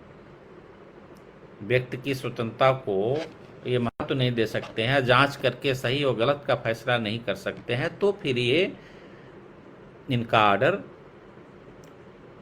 सस्टेन नहीं करेगा। तो सेशन जज के सामने एग्रीव्ड पार्टी उसको चैलेंज कर सकता है और सेशन जज उसको कैंसिल कर सकता है, अनलेस कि ये सेशन जज भी कन्विंस न हो जाए एग्जीक्यूटिव मजिस्ट्रेट के आर्डर से कि हाँ there was a special reason, ground था, प्रॉपर ग्राउंड था, इसलिए चलाए जाना जस्ट है। तो फिर वो 116(7) में आपको उसको उस आर्डर को वैलिड मान सकती है। और यदि ग्राउंड नहीं है, वैसे रूटीन वे में किया गया है, तो आपको उसको ख़त्म करना पड़ेगा। अब मधु लिमये वगैरह का केस है, मधु लिमये का और भी तमाम केस है। केस लॉ उतनी ज़रूरत नहीं, फिर भी आप लोग एक बार देख लीजिएगा और ज़रूरत होगी तो मैं उस पर फर्दर डिस्कशन करूँगा। लेकिन ये जो प्रोविज़न है क्लियर है। केस लॉ को सप्लीमेंट वहाँ करता है जहाँ प्रोविज़न नहीं क्लियर होता है। तो यहाँ पे ये प्रोविज़न का ये आप लीगल ये समझ लीजिए कि ये 6 मंथ एक्सपायर कर गया before direction of executive magistrate, before otherwise उन्होंने डिसाइड किया कंटिन्यू रखने का। तो 6 महीना यदि एक्सपायर कर गया तो पूरी प्रोसीडिंग क्या हुई, ख़त्म, समाप्त, टर्मिनेट हो गई। अब उसके बाद वो रेस्टोर नहीं कर सकते, यानी उनको रेस्टोर करना है, कंटिन्यू करना है तो एक स्पीकिंग ऑर्डर करना पड़ेगा, एक डायरेक्शन देना पड़ेगा। और वो डायरेक्शन यदि गलत दिया उन्होंने तो 116 साल तुरंत कहता है कि सेशन जज साहब बैठे हुए उनके पास जाओ, अब बताओ कि ये ग्राउंड नहीं है, तो सेशन जज साहब उस ऑर्डर को ही कैंसिल कर देंगे। तो ये आपका 116 में जो मुझे याद है कि मैं भी ला कर रहा था तो देख के कुछ भय सा लगता था, इतने बड़े बड़े सेक्शन और बड़े उलझे उलझे। लेकिन अब चीज़ों को उसके सही कॉन्टेक्स्ट में समझने की कोशिश करिए तो देखिए फिर इस पर और आपके जो भी जिस पर्पज से भी आप को पढ़ रहे हैं उसमें सफलता भी तभी दिलाएगी जब चीज़ों को उसको सही पर्सपेक्टिव में समझिए कैसे वो होता है। यदि कोई सवाल आता है तो आप देखिए उसको, देखिए कहाँ, कैसे, कौन, किस तरह से, क्या सीमा है, कितना अधिकार है, कहाँ उस पर रोक है, कई तरीके से दिमाग को उस पर अप्लाई करिए तो आप देखिए धीरे धीरे सारी चीज़ें निकल के सामने आ जाएगी। और साथ में मिल के मेहनत करिए तो देखिए फिर जो है फिर आनंद आएगा, आपको वांछित फल भी मिलेगा और वो आपको सेटिस्फाइड करेगा। मुझे तो बस ये अच्छा लगेगा कि मेरी बात आपको समझ में आ रही है। तो 116 तो अभी देखिए क्या है कि 117 में मैंने पहले ही डिस्कशन किया, इंक्वायरी से प्रूव्ड हो गया कि साहब ये के लिए सिक्योरिटी दाखिल करने का या गुड बिहेवियर, सदाचार बनाए रखने के लिए वो सही है, कर लेना चाहिए। तो 117 में फाइनल, 117 में ऑर्डर फाइनल हो गया। जो 111 की नोटिस में बातें थी वही फाइनल हो गया। यदि डिफरेंट ओपिनियन बनाते हैं तो यहाँ पे एक सीमा खिंच गई, प्रोवाइडेड, परंतु ABC आ गया कि जिस पर्पस के लिए आपने मांगा था security, no person shall be order to give security of a nature different from, मैंने कहा कि 107 में जो मांगी थी वो पीस कीपिंग की था, तो आप गुड बिहेवियर में कन्वर्ट नहीं कर सकते। तो यही कर रहा है,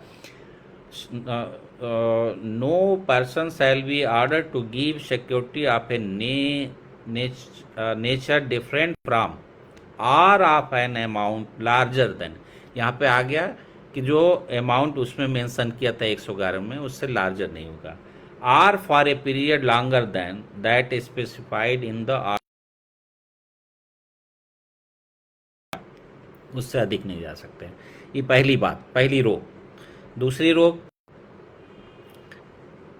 कि जो बॉन्ड होगी, the amount of every bond shall be fixed with due regard, word आया ड्यू रिगार्ड, ठीक है, सम्यक ध्यान, to the circumstances of the case and shall not be excessive. Prelims में एक सवाल ये भी आ जाता है, तो यहाँ पे शैल नॉट बी एक्सेसिव, अनलिमिटेड नहीं है, वर्ड क्या है, एक्सेसिव, अत्यधिक न हो, तो यहाँ एक्सेसिव वर्ड को पकड़ के रखना है। ओके, फिर तीसरा आता है कि यदि जिसकी इंक्वायरी की जा रही है वो माइनर है, अभ्यस्क है, तब वो बांड उससे नहीं लिया जाएगा, माइनर से बांड नहीं लिया जाएगा, फिर उससे श्योरिटीज लिया जाएगा, थ्रू श्योरिटीज एग्जीक्यूट किया जाएगा। तो यहाँ पे माइनर से बांड लेने की रोक लगाती है 117C। तो ये 3 इस पे आपके रिस्ट्रिक्शंस आपके आ गए। 118 में मैंने कहा कि 117 का आदेश नहीं होगा, सही नहीं पाएगा तो उसको डिस्चार्ज किया जाएगा, तो 118 करता है कि डिस्चार्ज करेगा।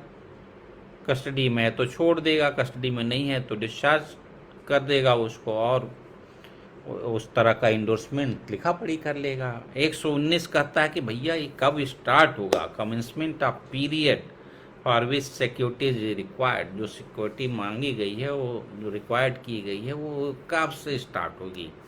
तो ये कह रहा है कि जहाँ 106 में फाइनल ऑर्डर कोर्ट के द्वारा या 107 में फाइनल ऑर्डर किया गया है, और वो आदमी जिस समय 106 या 117 का आदेश हुआ है जेल में है, कोई सजा भोग रहा है, तो जो ये सिक्योरिटी मांगी गई है वो स्टार्ट होगी जब वो सजा भोग लेगा तब। ठीक, जब सजा भोग लेगा तब। इसीलिए कह रहा है कि the period for which such security is required shall commence on the expiration of such sentence. जब वो सजा पूरी भोग लेता है, बाहर आएगा, तभी तो ये सिक्योरिटी का मतलब है। जेल में है तो समाज को कौन खतरा है उससे, समाज से बाहर कर दिया गया उसको। तो जब जेल में है, कोई सजा भोग रहा है, तो सजा जब निपट जाएगी तब छूटेगा, तो उस डेट से स्टार्ट होगी। दूसरा, यदि जेल में नहीं है तब क्या होगी, तो जो ऑर्डर में डेट दिया गया है उस ऑर्डर की डेट से होगा। ठीक है, कि in other cases such period shall commence on the date of such order unless the magistrate for sufficient reason fixes later date. तो ये है। फिर 120 पे आते हैं। तो 119 भी बहुत इंपॉर्टेंट है कि उसका कमेंसमेंट कहाँ से स्टार्ट होता है। आपके मेंस के जो क्वेश्चंस आते हैं उसी में 2 लाइन का कोई चीज़ और जोड़ दिया है, जिस कोरोलॉजी या पुछिल्ला जिसको हम कहते हैं, उस पुछिल्ले में 5 नंबर है। 5 नंबर का ये निकल गया, किस तारीख से प्रारंभ होगा, 2 तरीके का आपने दे दिया। जेल में है तो जेल की अवधि जब काट लेगा तब, जेल के बाहर है तो जो आदेश की तारीख होगी उस तारीख से, या दूसरी भी तारीख हो जाती है मजिस्ट्रेट यदि सफिशिएंट रीजन दे के ऑर्डर करता है। तो ये आपका हो गया। अब वो जो 120 आता है, कंटेंट ऑफ बॉन्ड क्या है।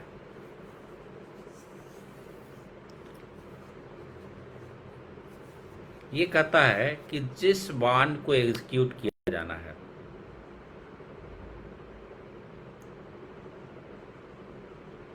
उस बॉन्ड को आपने दे दिया, अपने को बांध लिया उससे, तो आप बाउंड हो गया आप उस बॉन्ड से। बॉन्ड बन बाद में आपने क्या किया, कोई ऑफेंस कमिट किया, या उसका अटेम्प्ट किया, या उसका अबेटमेंट किया, तो ये माना जाएगा कि आपने बॉन्ड की शर्तों का उल्लंघन किया है, कि ब्रीच ऑफ बॉन्ड हो गया। ये केवल ये बता रहा है कि बॉन्ड का मतलब हुआ कि बॉन्ड से आप बाउंड है, और बॉन्ड के बाद भी यदि ऑफेंस उसके अटेम्प्ट अबेटमेंट से जुड़े हुए हैं तो वो ब्रीच ऑफ बॉन्ड होगा।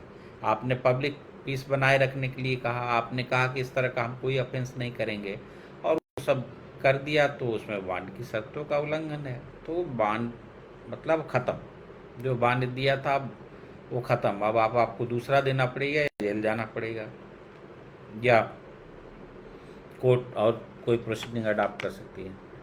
अब 121 में आता है कि कोर्ट को ये भी पावर दिया गया है कि जब वो विथ श्योरिटीज, ये जमानतदारों की जब अपेक्षा करती है, तो कोर्ट उनका परीक्षण करती है कि क्या ये जमानतदार ये श्योरिटीज प्रॉपर हैं, इनके पर फेथ किया जा सकता है। तो ये स्क्रूटनी का पावर दिया है कि वो उसको रिजेक्ट कर सकती है, या पहले उन्होंने डाला है कोई श्योरिटी तो बीच में किसी टाइम फैक्टर पे वो कह सकती है कि नहीं दूसरा लाओ। तो ये सब 121 में आपको मिलेगा। दूसरा ये है कि जब आपने 122 ये कहता है कि जब आपने श्योरिटी दे दी है और ब्रीच करते हैं, तो उस कंडीशन में आप वह 122 में दिए गए कंडीशंस में उसको जेल भी भेजा जा सकता है। अब इसमें आप देखिए 122 1 का ए बी इसको देख लीजिए। सी में आप देखेंगे कि नेचुरल जस्टिस को इनकॉर्पोरेट किया गया है कि जब इस तरह की बातें आप करते हैं कि कोई सिक्योरिटीज़ दिया हुआ है और उसको फिर हटा रहे हैं, नई सिक्योरिटीज़ मांग रहे हैं, तो उसमें हियरिंग अपॉर्चुनिटी दी जाएगी, 122 के 3 में है। अब ये है कि मान लो सिक्योरिटीज़ का मैटर है और सिक्योरिटीज़ देने में वो फेल हो गया और उसकी वजह से जेल उसको जाना पड़ रहा है, तो वो जेल मैक्सिमम 3 साल तक की हो सकती है, उससे अधिक नहीं हो सकती है। फिर 122 के 7 में आइए, ये पूछता है कि जब कभी जो सिक्योरिटीज़ या सिक्योरिटीज़ का मैटर है और वो उसमें कहीं फेल्योर है, तो उसके वजह से यदि जेल जाना भी पड़ा तो जेल कैसा होगा? आप जानते हैं कि जो इम्प्रिजनमेंट या कठिन होता है, सिंपल या रिग्रेस। तो 100 अब ये है कि जब पीस कीपिंग के लिए सिक्योरिटी मांगी गई है और वो फेल्योर हो गया है, डिफीट हो गया है, तो उस कंडीशन में जो इम्प्रिजनमेंट दिया जाएगा उसका नेचर सिंपल इम्प्रिजनमेंट का होगा, सादा कारावास का होगा। लेकिन जहां 108, 109 में प्रोसीड किया गया है वहां भी सिंपल होगा, बट जहां पे 108 में भी प्रोसीडिंग सिंपल होगी, यानी 107 में सिंपल हो गई, 108 में सिंपल हो गई, 109 और 10 में कोर्ट का डिस्क्रिशन आ जाता है कि वहाँ फेल्योर के कंडीशन में क्या हो सकता है कि कोर्ट या मजिस्ट्रेट उसको सिंपल या रिगरस, सादा या कठिन, किसी भी तरीके का दे सकता है। तो इस तरह से आपका 100 ये हो गया। अब 123(7) में 123 में पूरा पढ़ने की बहुत ज़रूरत नहीं है, 123(6) देख लीजिएगा आप लोग, 124 का अपना हेडिंग देख लीजिएगा। तो बेसिक ये हो गया, इसको हम लोग कल स्टार्टिंग के में एक बार फिर आप लोग पढ़ लीजिएगा तो डिस्कस कर लेंगे, और इसके बाद जो बचा हुआ था चैप्टर 7 में वो देख लेंगे, पीछे की कुछ चीज़ों का वो कर लेंगे, एक ओवरऑल पीछे का भी। अब मेरी ये आप लोग से ये है कि कल आप पीछे का भी जितना हम लोग डिस्कस किए हैं उतना भी कर लीजिए। तो मैं देखता हूँ कि यदि हम इंटरेक्शन कर सके तो कुछ अच्छी बातें निकल के आए। ओके, तो भाई कैसा लगा? किसी का कोई क्वेरी इस पे बताइए भाई।